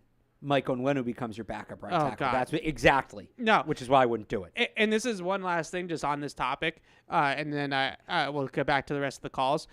I'm really interested to see if they can get Caden Wallace back this year. Yeah. Because in theory, like Caden Wallace should be your right tackle, right? You know, moving forward, if they made the right selection there in the 3rd round, then you really shouldn't need 2 tackles. You should really have 1 already in Caden Wallace, and that would allow you to keep Onwenu inside and all that kind of stuff. So I guess if that happens, then maybe you could keep Vidarian Lowe around longer term to have him sort of back up the left tackle / spot start and that sort of thing. All right. Justina is in North Carolina. What's up, Justina? Hi, everyone. Evan, you are so smart because me and you were the only one supporting Drake at the beginning of the season. And I did go to school with Lawrence Taylor. So Nice. yes, 40 something years ago. But I'm proud of Drake, and I just want to be in defense of him because he's been playing good, and I feel like he's the one that's got everybody else around him motivated because they feel like they can have success. And I just a little disappointed because they're saying that when he said he threw the ball away, he didn't. So he was just saying that, but he's not that type of person to tell lies. And then they were making it sound like it was so bad when it was just one thing. And he's coming from not being quarterback not being able to move the ball down the court to being able to move the ball, not the court, the field, to being able to move the ball down the field. One throw away, and there's the worst. So it is so bad. I disagree with that. And I think you do too, because you were showing the good things that he did and his accuracy. And let's build on his good things and stop trying to put down the mistakes. I mean, it's going to come. Even if he makes 2 mistakes, he's still better than, like you say, the last year a quarterback, or 3 mistakes in a game. So I think everybody's so surprised about him is because the last year coach made this big statement about his footwork. He's not that good, and he was saying that, and now everybody's like, "Oh no, he's so brilliant because he had Tom Brady." But he just probably lucked up on Tom Brady because he wasn't successful after that, and he put the groundwork down for Drake to be, not even starting, even when Mayo had in his mind that he really outplayed the other quarterback. Everybody was like, "No, he's not that good. Look at his footwork." They don't look at his accuracy in throwing. They look at his footwork. I know I know he's smart enough. He's gonna get that footwork, and he's gonna be a great player. But do you agree with me, Evan? I know you do. Of course I do, Justina. Thank you so much for the call. And Justina is 100% right. She was with me back in January, February, March, April, before they even drafted the guy on the Drake Maye bandwagon. And I love that call. That's awesome, Justina. And we're truthers. Like, we knew, right? We were ahead of the curve. I think that's the biggest thing to me too, is like they always, harp on these things with draft prospects. We all do it. Like, you have to find the flaws, right? That's part of the job. And, it's interesting that she brought up Belichick's critiques of Drake Maye in the draft, because I do bet that, not for everybody, but I do bet that some of that is a factor in the fact that Bill kind of had his critiques of Drake Maye's footwork and things like that coming out. But it's really interesting to see. Really, to me, is like everybody's sort of learning about the person now and like the character of the player. And I remember standing in the locker room a couple weeks ago when Devon Godshaw made the Josh Allen 2.0 comment. Yeah. And, after you had to, like, pick me up off the floor, right, I was like, wait a second, but, like, shouldn't that ignite this locker room? Like, shouldn't people be excited about that in here? And shouldn't this bring an energy that didn't exist before? If, like, guys are seeing that, wow, like, he really is the real deal. Like, we have a real franchise quarterback here in this rookie. Like, it should be follow the leader after that, right? Like, everybody should kind of, come in a little bit earlier and work a little bit harder and practice a little bit harder. And you hear about the things about Drake Maye, standing up in front of team meetings and, like, speaking his mind. I just really think that people overlook the intangibles. And look, I know a lot of people sit there and say, like, it's easy to pick the third quarterback in a 3-quarterback draft and not move and just make the pick like Elliott Wolf did.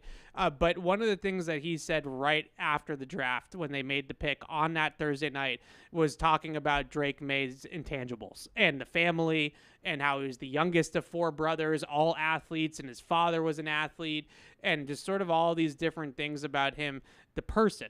And they knew it then that they, like, had a high character guy, and it was good on them. Good on them for recognizing that, because it's really underrated part about this whole thing. Yeah, it's tough part to go about it. You look at, to compare it, Caleb Williams and what's going on with the Bears, and maybe the morale. They have one more win, but the morale isn't as high there as it could be, and that's a factor in the long term. Yeah, absolutely. All right, Sean is in Vancouver. What's up, Sean?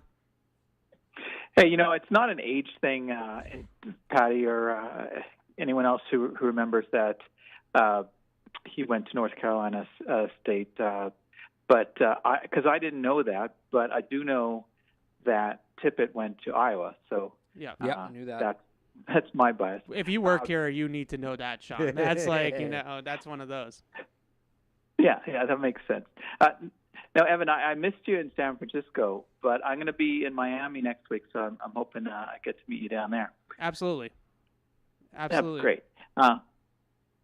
And I feel like, speaking of Miami, I feel like an old Dolphins fan, because right now I'm, like, looking at the Chiefs' schedule moving forward and seeing that their 2 home games are against Cleveland and Carolina. So I'm now rooting for the Bills to win on Sunday, which drives me insane. I don't want the Chiefs to three-peat, and I definitely don't want them to go undefeated. I don't know how you feel about that. Oh, I'm with you, Sean, and thanks for the call. And definitely shoot me a message or email on. You can DM me on Twitter too, and we'll meet up in Miami. But I'm definitely rooting for the Chiefs not to go undefeated, even though the Patriots didn't finish the deal. Like, I still kind of cool they're the only 16-0 team in regular season history. Plus, I just don't like the Chiefs. Like, it's just all of it. I'm with that. Yeah, I'm rooting against them. This week's game's going to be gross. I don't know. This week's game's tough for you. It's tough for you. Well, but no, you know what? But the Bills always beat them in the regular season. The Chiefs always beat them in the playoffs. So, I don't know. Can Lamar Jackson please? Can the Ravens please save me from this? This is like you picking between. I can't think of a really bad options. Yeah, really bad. I can't think Lamar of a good analogy, Jackson, so 2 really bad options. Please give me a Super Bowl I can enjoy. Like, please. I'll take the Niners in the Super Bowl again. That's fine, because I know I'll get the outcome I want in that. But can Lamar Jackson – this isn't saying he hasn't been trying. I don't mean this to knock Lamar Jackson, but, like, you're my only hope. You're my only hope. The Bengals aren't doing it. That team's not working this year. I know the Steelers have a good record. I'm not a believer in that team as a champion contender. The Texans have taken a step back. Who else is there in the AFC? The Chargers? Harbaugh? No. Poor please. guy. Oh, no, not goodness. that Harbaugh. He's in a bad way right now. I thought maybe Rodgers would at least, like, be a factor in the regular season. That didn't work. Please, Ravens, Derrick Henry, please finish this thing. No, I'm a little worried about you right now. Are you good? I'm good, but, like, you're really worried. This is annoying. You're really worried the Bills are going to win the Super Bowl, aren't you? You're starting to worry about it a little bit. I'm not worried about that. But the longer they go, the more annoying they are. So here's the thing. I am worried the Chiefs are going to win it. I'm a Josh Allen guy. Yeah. But I still don't want the Bills to win the Super Bowl. Like, I want Josh Allen to play well. I want Josh Allen to win a Super Bowl elsewhere. I don't want him to win the Super Bowl, though. Like, I want him to win league MVP. I want him to be cemented. I want all of that. But I want him him to be Joel Embiid. Or like our ear is like Dan Marino, right? Joel like, Embiid. Sure, Joel Embiid. MVP, fraud MVP, no championships. That's Joel Embiid. No, because that's Joel. You just described Joel Embiid. No, but we all the Bills Joel have been the Embiid Sixers. stinks. Like no one likes Joel Embiid. The Bills and the Sixers are the same thing. But nobody likes Joel Embiid. I like Josh Allen. I think it's like Dan Marino. All right, fine. Or maybe like Charles Barkley, but less loud. Marino's, I mean, it's in the division, so I'll give you Marino. Yeah. No, not Joel Embiid. No, can the Ravens please? No one likes Joel Embiid. Can the Ravens please? And I want to see Lamar get one. Like, I want to see Lamar Jackson win a ring. Yeah. And I was not a big Lamar Jackson guy coming out. Yeah, you I weren't. think There's a video somewhere of you saying that Lamar Jackson can't throw. He couldn't at the time. And that's part of the reason I like Lamar Jackson so much now. I think the way he transformed his game is unbelievable. I've always been a Lamar guy. Unbelievable. The way he took a unique skill set and then built around it to be the player he needed to be in the NFL, I think is a tremendous testament to him and the Ravens organization. It's very nice of you to say.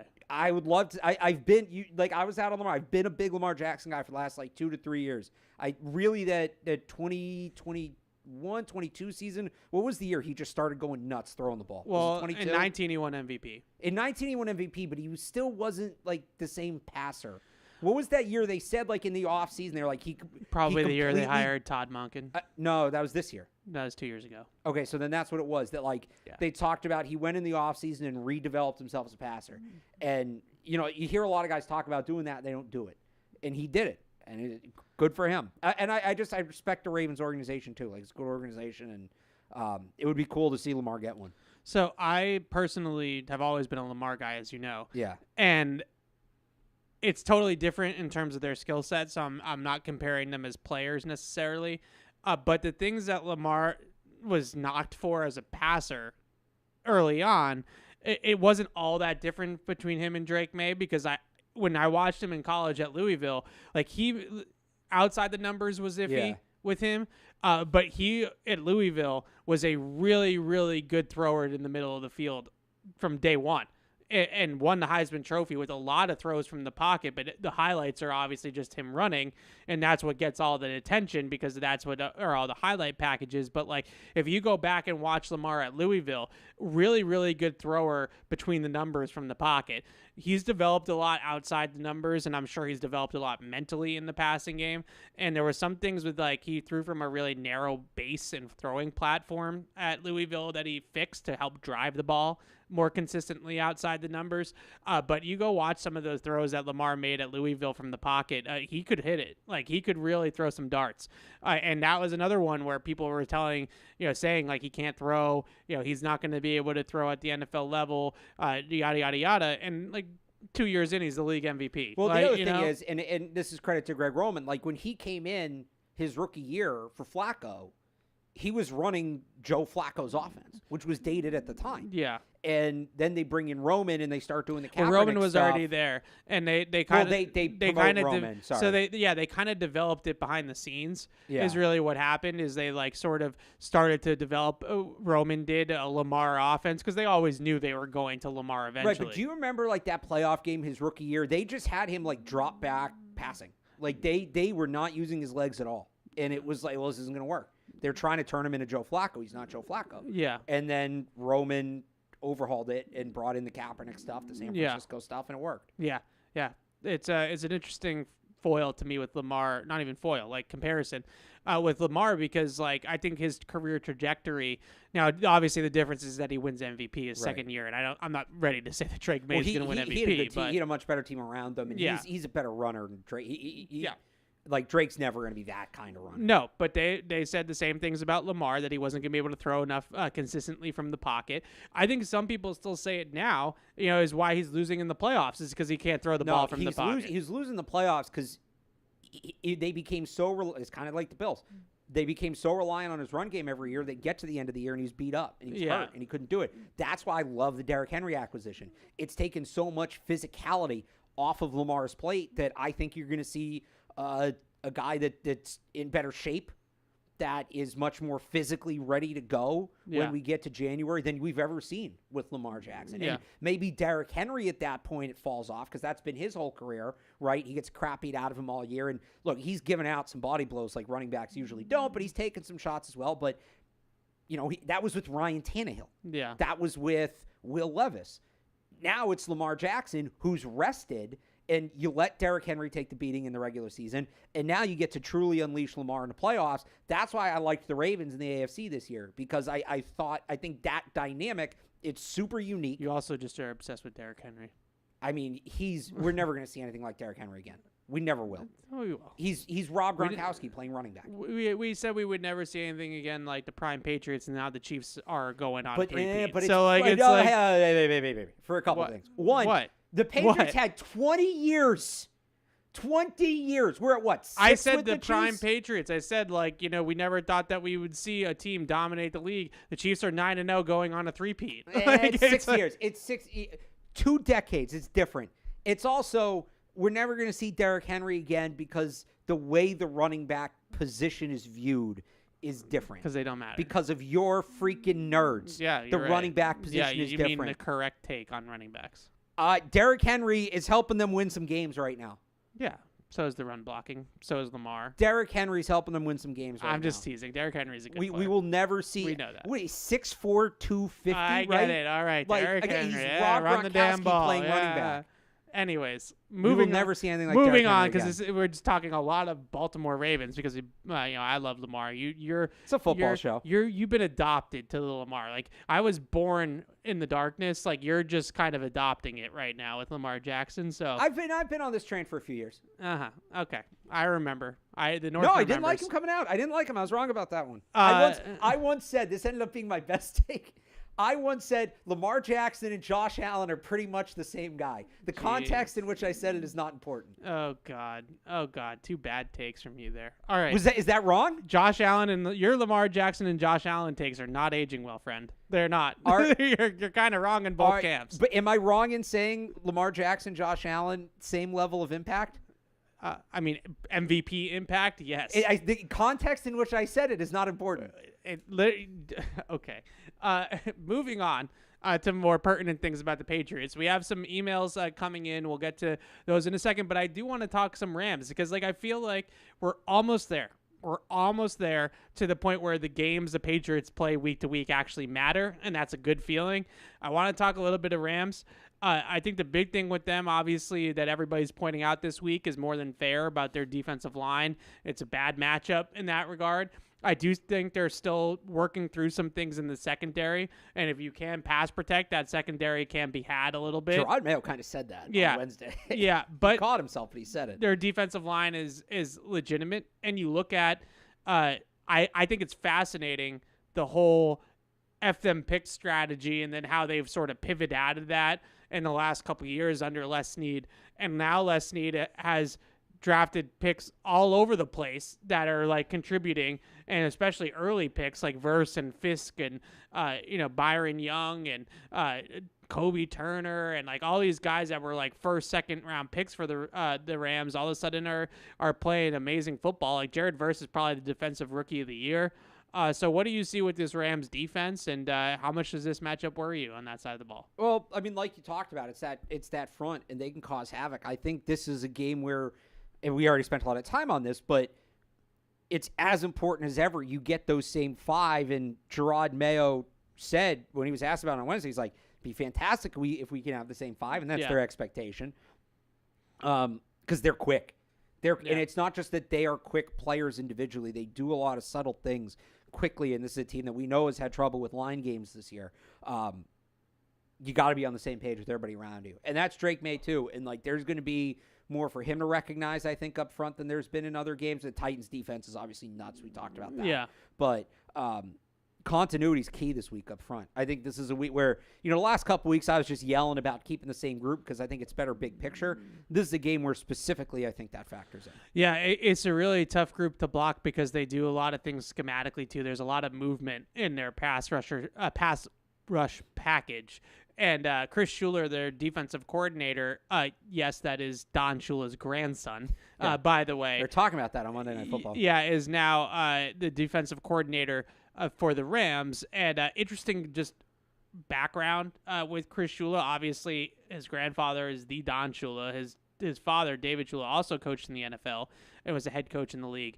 And then he was Sean McVay's college roommate on top of that. So, like, there's a lot of reasons why he's ended up where he's ended up in terms of, coaching pedigree and things like that. And it was a little bit of a surprise hire for Sean McVay because he's usually gone with more experienced defensive coordinators because he's a younger head coach.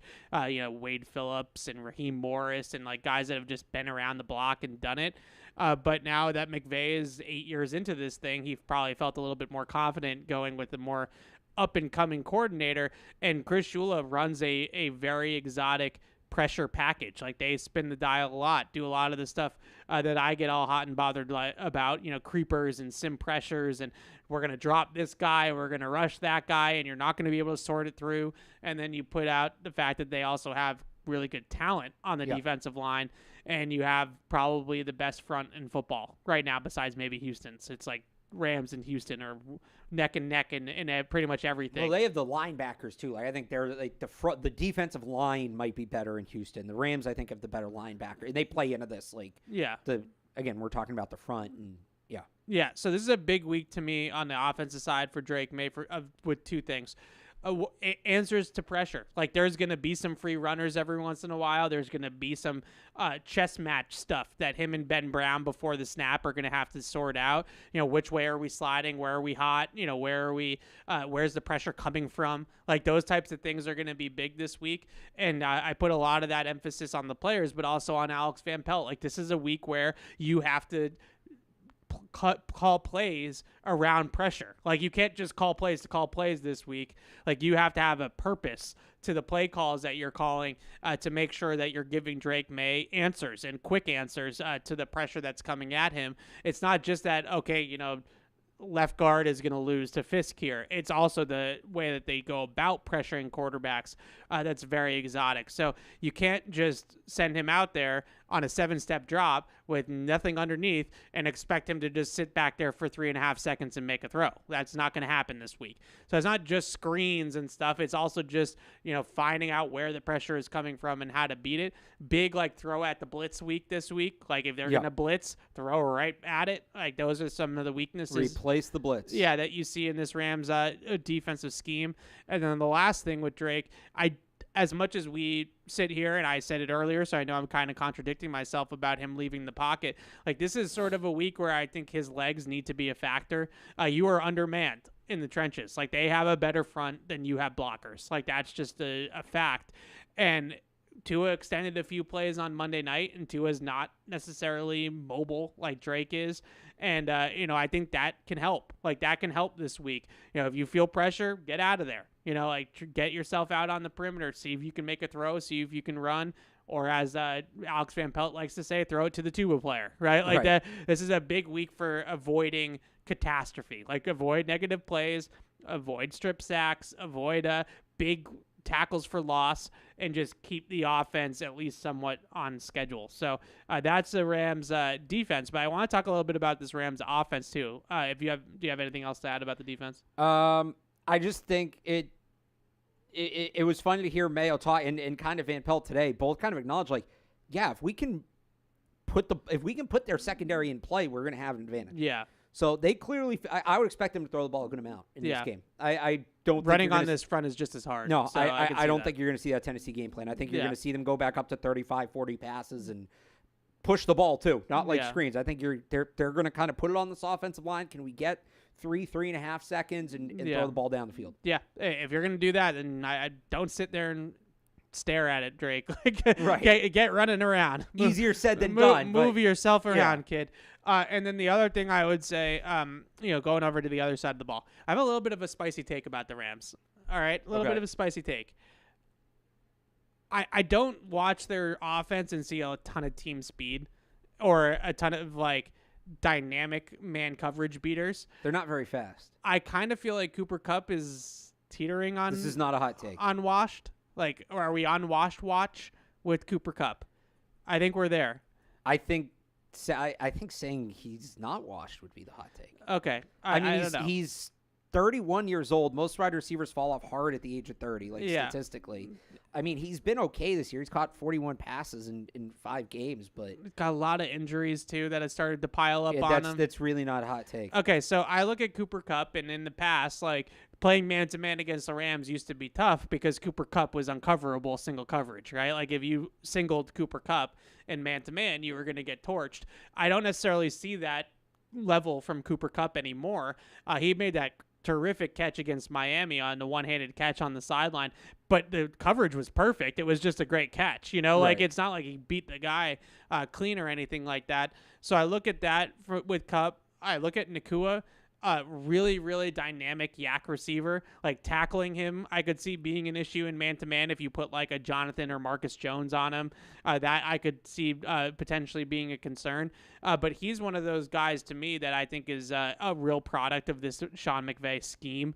Like when they get him schemed open and he can catch and run the football, really, really, really tough, right? Like strong, physical, great after the catch. But when you watch him run routes, like you don't watch him and are like, wow, this guy's just uncoverable in a phone booth, like Pop Douglas style. He's lost a step. So I don't necessarily see that with Puka.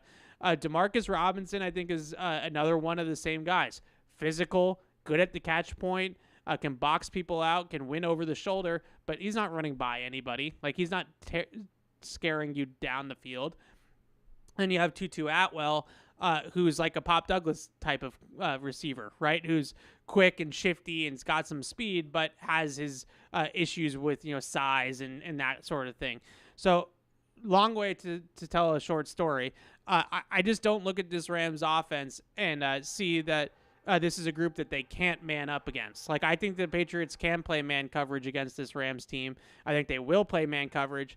And the last, just to hammer the point home, like this is not a week where Matthew Stafford, you're worrying about him beating you with his legs. No. Like you don't need the Longhorn package this week. You've really diminished with Matthew Stafford. Like Matthew Stafford used to be a plus athlete. Like he used to be able to move. I don't see that with him anymore right now. So maybe it's age, maybe it's wear and tear of the season. I don't know. But I just look at this group with the Rams. If you can get them into third down, the big problem with the Rams that they always present is when they get going on early downs with the run play action sequence back and forth with McVay. That's when it becomes tough to stop because you don't know what's coming, right? Like they make it all look the same. They marry it up extremely well, and that's the whole basis of the offense, right? So if you can stop the run and you can stop them from doing that sort of thing, and you get them into third down, just like Miami did the other night, you can have it. You can get on this Rams team like maybe you couldn't a couple years ago. Yeah, and it goes back to, again, like my whole preview, which will be up tomorrow on 98.5thesportshub.com, is basically about what carries over from last week. Yeah. You got to stop the run. Yeah. If you can stop the run against an offensive line that has been good, but like is banged up, and they'll get some guys back, but are they rusty, et cetera, right? Like if you can stop the run and force them to become one-dimensional, if Matthew Stafford picks you apart, he picks you apart. Veteran, Super Bowl winning quarterback, all of that, but you have to make them one-dimensional to be able to beat them. Yeah, absolutely. And I think for this team, I'm not going to let them – you can't let them run all over you. Like I think it's really easy to say, all right, fine, we'll just drop into coverage, let them run, and take the ball out of Matthew Stafford's hands. But then that play action thing opens up, and the run defense just isn't. It's only going to be so good if you're letting them run. They're going to really run. Yeah. Whereas if you can focus on shutting down the run, you talked about it earlier in the show, Evan, the way they've been able to cover in man. You can kind of play it 5-on-5 in coverage, or 6-on-5 if you want to throw a deep safety out there. But and this is all much easier said than done. Yeah, this isn't something they've you always just given roll them out trouble. of bed and do. But yeah, they've always given them trouble with the Rams, the Niners, the Dolphins by horizontally stretching the field, right? Like it's wide zone. But the Rams in 2020, they actually, when they played the Patriots again after the Super Bowl, they actually, that's when they sort of started to incorporate more downhill runs to sort of combat the 6-1 front and the way that the Patriots played them in the Super Bowl. So the Patriots in 2020 basically ran the same game plan as they did in the Super Bowl, and the Rams just ran right at them. And when you play that 6-1 front, you only have one linebacker behind it. And so now if you can get the double teams on the line of scrimmage, like there's nobody there at the second level of the defense to prevent those runs from getting downhill. So that was what the Rams kind of countered to. So I do expect the Patriots to be maybe more 5-2 stack in this game. So that way they do have 2 off-ball linebackers to help with get those double teams off of the defensive line. But in general, like that's always been the issue is like the horizontal stretch of the defense where wide zone, their motions, like the jet sweeps and things like that, and then they boot off of it, right? And they incorporate the play action off of it. I don't look at this Rams team, though, and see the team speed that they once had to really kill you in that sort of way. And I think that's why they've had some issues on offense, along with the injuries, of course, too. But I think this year they've had more issues than in the past offensively because their horizontal stretch doesn't exist in the way that it used to, right?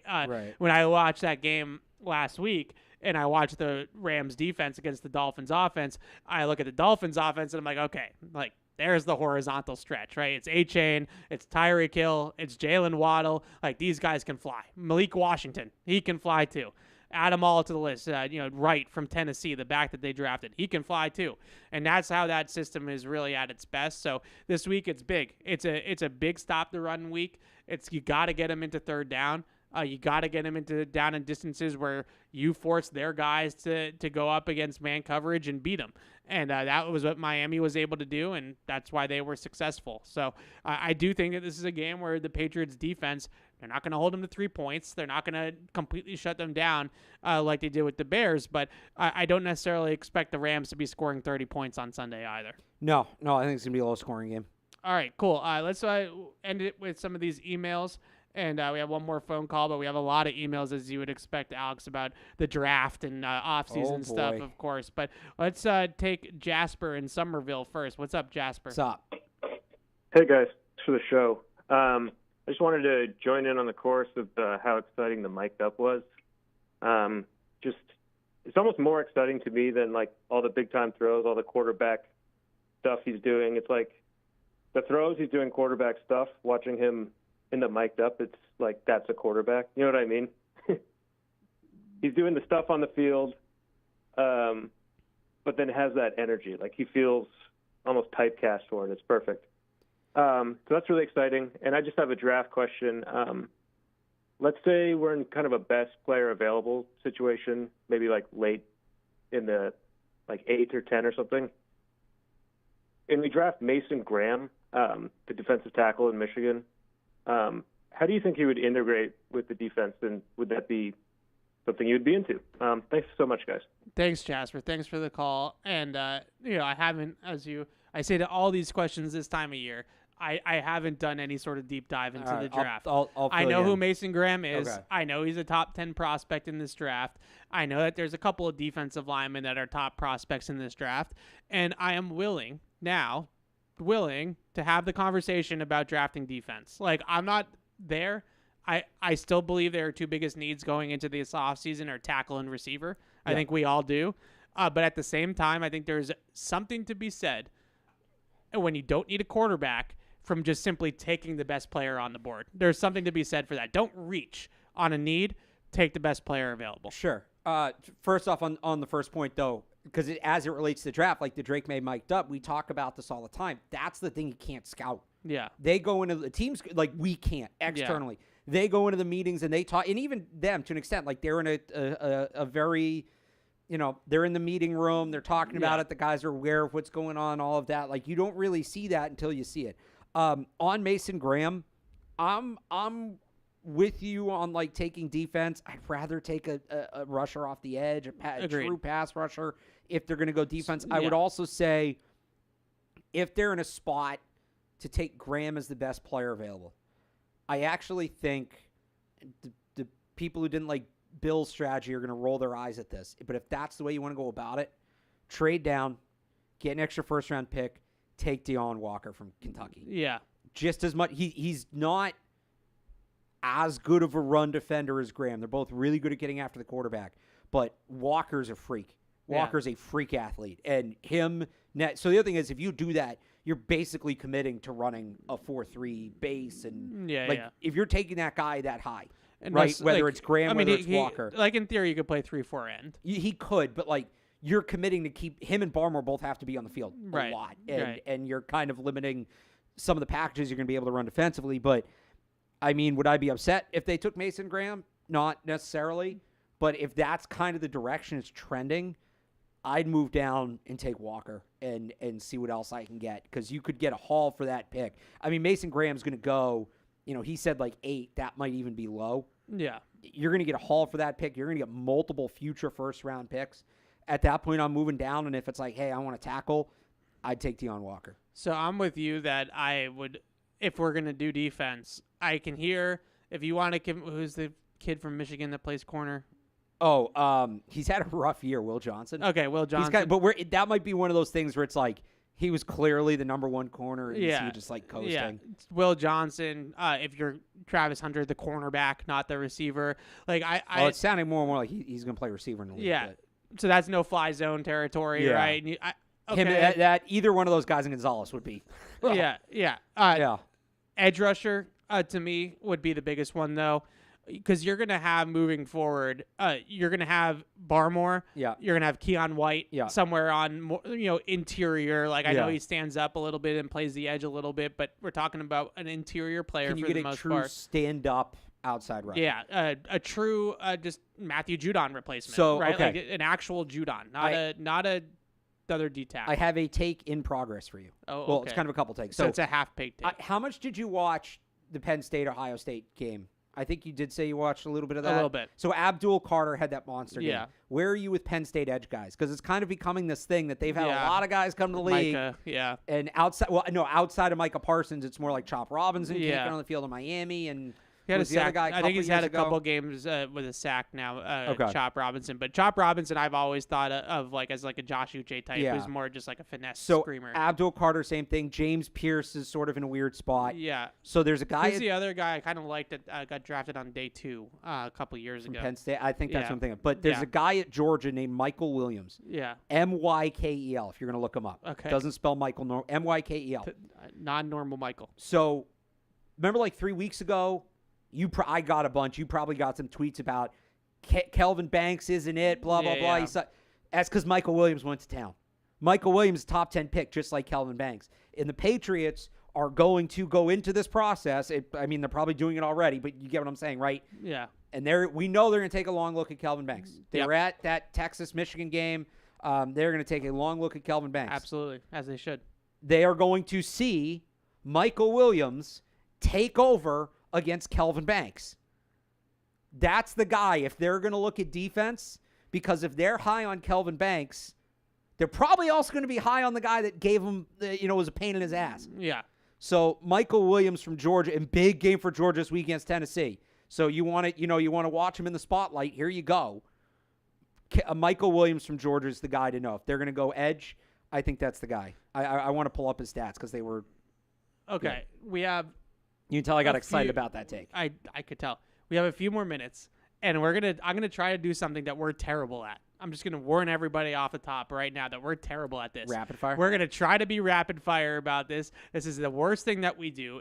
We got to be better about this skill. So I'm gonna try us out right now. So I have a couple more emails I wanted to get to, but we're coming up against it, and I want to go rapid fire. Okay? Real quick first, Michael Williams against. This is not rapid fire. All right, fine. Never mind. Go ahead. No, we're moving on. We're rapid fire. All right. Number 1, we got this email. This is from Trevor, and he is asking why everybody is so against Travis Hunter playing both ways in the NFL. So why can't Travis Hunter, and this was Travis's take, Trevor's take, that why can't he play, like why can't you manage it where like you're still only playing him 75 snaps a game, but 60 of them are on defense and 15 of them are on offense. Like he compared it to like limiting Jason Tatum's minutes to a certain number in the regular season, right? Like something along those lines. No, it's different. So one, there's the physicality of it. He's not a big guy. This is going to be one of the knocks on him. He's built very lean, and the hits he's going to be taking at the NFL level are going to be an issue. He's had trouble staying healthy at Colorado. Yeah. Like he's already having trouble staying healthy there. The other thing is like there's so much more that goes into game prep at the NFL level. That's the thing to me. So what he does now, and he talked about this on College Game Day a couple weeks ago. Rapid fire. It's a complicated question. he practices with the offense. Yeah. And then he just goes out on Sunday and plays. Yeah. On a corner, right? Yeah. And he grinds a ton of film, and credit to him. But there's that much more film. And we've heard guys like Stephon Gilmore talk about how much film they had to watch and how much they had to go over to be these elite corners. And then there's all that goes into being a part of these complex NFL offenses, because it's going to be a lot more complex, even if it's here, a lot more complex in the NFL than what he runs at Colorado. Well, because people think this is rapid fire. It's not a dig at Van Pelt, but like you can't master both. Yeah. What that's going to end up looking like is Marcus Jones. Yeah. Where he's going to be a full-time player on one side of the ball, probably defense, and be a package player on offense. If that's what you want, fine. He's not playing full-time on both sides. If he tries, it's either one, he's not going to be able to play either side at the highest level he can. Yeah. And or he's going to get hurt. And that's just not worth the investment. The draw on Travis Hunter. Okay, you're done. Now, all right. I understand that there's a chance that Travis Hunter, and I know this is a bad comparison because he only pitches every 5 days, but like he could be Shohei Ohtani, right? Like he could just be generational. What happened to Shohei Ohtani? I know. He blew his elbow out. I'm just saying he could be generational, right? Like he could be a unicorn. It's possible. But I go back to what you said, which is that the preparation it takes during the week to prepare a guy to play in an NFL game, it's really difficult. And I feel like you're flirting with spreading him too thin, right? Where now he's not going to be good at either position because he just doesn't have the preparation and the practice time equally to be able to be good at that. Now, with that being said, he is the best player in the draft in my mind. I'm already ready to give that take. I think he's the best player in the draft, and that's hard to pass up. Like it's hard to pass up the best player in the draft. I don't know that he's the best corner. He's the best receiver. I think Will Johnson's better. Down year and all, I think Will Johnson's better. It's close. I think he's the best player in the draft. I like big corners. So I'm a little biased. Also, Ashton Genty's the best. Stop it. All right, Nick here asks, this is a very popular topic right now. A lot of people are out, as Joe Murray would say, on T. Higgins. Are you in or out on T. Higgins, Alex Barth? I'm very lukewarm. The people who put him in the same category as DK Metcalf to me are wild. Like, if it's T. Higgins or nobody, I'll take T. Higgins because he's a good player. He's a really good player. But he has an injury history. He's a little one-dimensional. They need to add the receiver. And if that's who's available, that's who's available. I'd rather do that than sit on your hands and not make the move for another year. But if it's T. Higgins or DK Metcalf, I don't care how much more DK Metcalf costs in terms of trade assets, in terms of the contract. It's DK Metcalf. They're not interchangeable. Okay, so Did I answer the question? Yeah, okay. Ish. I'm still in on T. Higgins. I think the main reason why I'm still in on T. Higgins is because I feel like the Patriots need two receivers. Yeah. I think they need a wide receiver 1 and a wide receiver 2. Well, they need an X. Yeah, which fine. If you want to call it an X in a dynamic Z, then we can call it that. Let me ask you this. Are you in on T. Higgins, the player, or are you in on the Patriots adding the best receiver available, and you think Higgins is the best receiver available? Probably mostly that. Okay, so I'm on B. I'm B. So I just feel like regardless, and I'm obviously big on the fact that it's not my money. Sorry, Mr. Kraft. Thank you for the job. But it's not my money, so I don't really care about about the money piece of it. I still feel like there's a ton of value in T. Higgins coming here and checking the box of you have one bona fide receiver, right? Like you still might need to go in the draft and still keep drafting receivers to find the true number 1 guy or even his number 2 or whatever. But at least you have one of the spots filled, and there's nothing easier than just throwing a guy a bag in free agency. Like you don't give up anything besides cash, and he's on the team, right? I would do it. If that's the option, I would do it. But I still want them to go all in for DK Metcalf. I want them to make a Godfather offer. We know. Contract and trade for DK Metcalf. Okay, a couple more. Is Jonathan Jones at free safety, where he played 22 snaps against the Chicago Bears? Is this a regular thing, or was this more just a game plan thing against Chicago? It should be more of a regular thing. Agreed. Let me see if they get Alex Austin back this week, because they don't have a ton of depth at corner right now. Like Marcus Jones is playing well opposite Christian Gonzalez, but that's kind of it. If Alex Austin can kind of be the player we thought he'd be this summer, that makes it a lot easier. But you could argue they need him at corner just as much as they need him at safety right now. Yeah. So if they get Alex Austin back, it should be a thing. But you got to get Alex Austin back, and he's got to be, he's got to show you something. So I've been reluctant about the Jonathan Jones to safety thing because I still thought he was a really high-level corner. I've seen some diminishing skill at corner this year. I don't necessarily think that he's as locked down in man-to-man I don't think coverage. it's diminishing skill. I would just call it physical attrition. Sure. Yeah, that's probably a better way to put it. I've seen a little bit of that, and we've talked about, I think we talked about it last week, that you can really have like a second chapter by switching to safety for some guys. And I just feel like with his speed, his open field tackling ability, and his experience and his instincts, like he has a chance to be a really good center fielder at this stage of his career. So I would love, I thought he played pretty well back there against Chicago. I actually think that this would be a really good thing for the Patriots because we've talked about this for years now, like letting Kyle Duggar, and we'll see obviously about Jabril Peppers with his situation, but let's just stick with Kyle Duggar for now.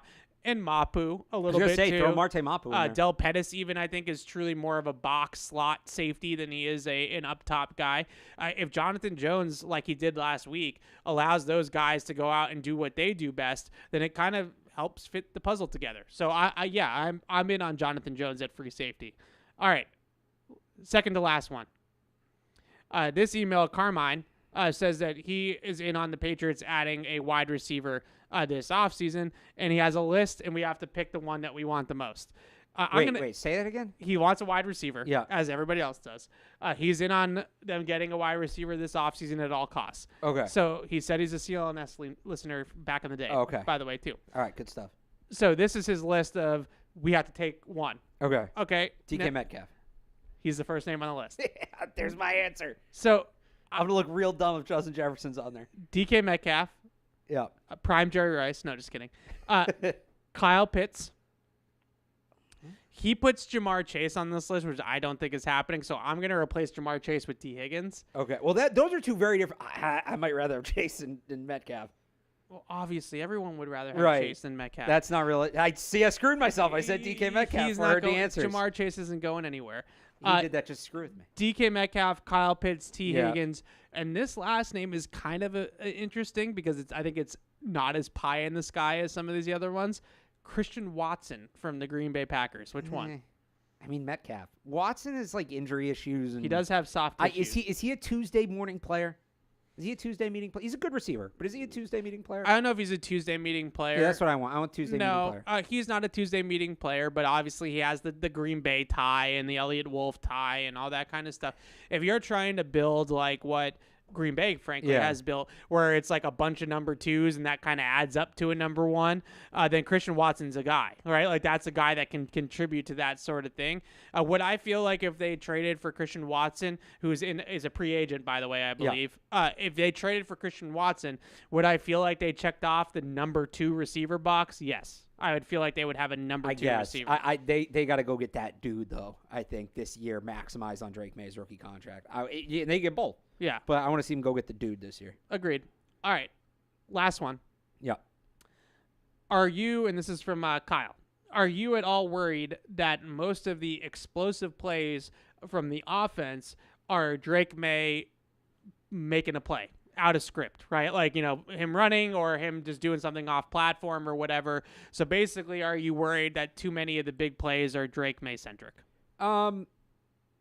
No, just because, like, not in the long term. Yeah, for this year, it definitely puts a ceiling on them, but they don't have a ton of explosive players around them. If it's still like, if they get a DK Metcalf and it still looks like this, I would be very worried. Yeah. But I talked about this last week. My big take from that Titans game was Drake Maye's mentality right now he broke it last week, but it felt like his mentality was, I guess I'll have to do it myself. Yeah. And I totally understand why he feels that way. Yeah. Who else are you looking to make those plays? I guess Pop Douglas kind of, but it doesn't worry me in the long term because ideally when he gets more talent around him, those guys will pick up the slack. Agreed. It doesn't worry me at all. I said this from the jump. Get used to it. Like, this is the guy you drafted. Like, you did not draft Johnny Layups, all right? You drafted a playmaking quarterback that's going to go around, and he's going to make plays with his legs, and he's going to run for 19 yards, and then he's going to flick his wrist, go into his right, and he's going to throw it 50 yards, and this is what it's going to be. Josh Allen 2.0, you got him, right? So just get used to the fact that this is going to be how it is. And I do think there is some truth to the fact that it can be too much on the player's shoulder. And I think Buffalo has run into that issues in the past where it's too much on Josh Allen being Superman. And he has to just go ahead and make something happen. But to your point, hopefully they're able to mitigate that by surrounding him a little bit better. Get more explosive players, and I think you'll see more explosive plays elsewhere. I know it sounds simple, but that's kind of the plan. He is never going to change. Like, this is his playing style. Like, all these people that talk about him sliding and stuff, like, it's not going to happen, folks. Like, this is the guy you drafted, and I actually think he could slide more. I'm okay if he slides more. I think it's kind of funny, though, that I kind of see where he's coming from with the fact that the one time he slid, he got concussed. Like, I kind of see that. That's why, like, in college, they teach him to go, because it's not sliding. The quarterback has to give himself up. He can just stop and take a knee. Yeah. And it's the same thing. So sometimes you talk to protect yourself more. That's kind of the new way it's taught. So it'll be interesting to see. But this is the guy you drafted, okay? So that's going to do it for this edition. That was kind of rapid fire. Like, I would say that was like half fire. It says rapid fire is where that's going to be as good as I had to cut you off because, you weren't doing rapid fire. The Travis Hunter one's a fascinating question. we'll have like 6 months to talk about a lot of Travis Hunter. But before we sign off. Or maybe off, not. Maybe they roll off some wins here. Playoffs? 2 games out in the loss column. Don't know if you know that. Massachusetts is made for everyone, for leaf peepers, corn maze strollers, regatta lovers, pumpkin pickers, and anyone else you can think of. Come to where there's something for everyone this fall. Massachusetts, where everything is made possible, like making the playoffs. Plan your trip at visitma.com, and easy to drink, easy to enjoy. Bud Light, the official beer sponsor of the New England Patriots. I might have a Bud Light tonight and watch Thursday Night Football. Pretty good game. So we'll see you guys next week. We'll talk about this Rams game. We'll preview Miami and the Dolphins. But until then, signing off, Alex Barth, Evan Lazar. See you next time. Bye. Thank you for downloading this podcast. Subscribe on Apple, Google Play, and everywhere else you listen. Like the show? Please rate and review us. Listener comments and ratings help keep us high in the podcast rankings so new listeners can find us. Be sure to check patriots.com for more news and more podcasts.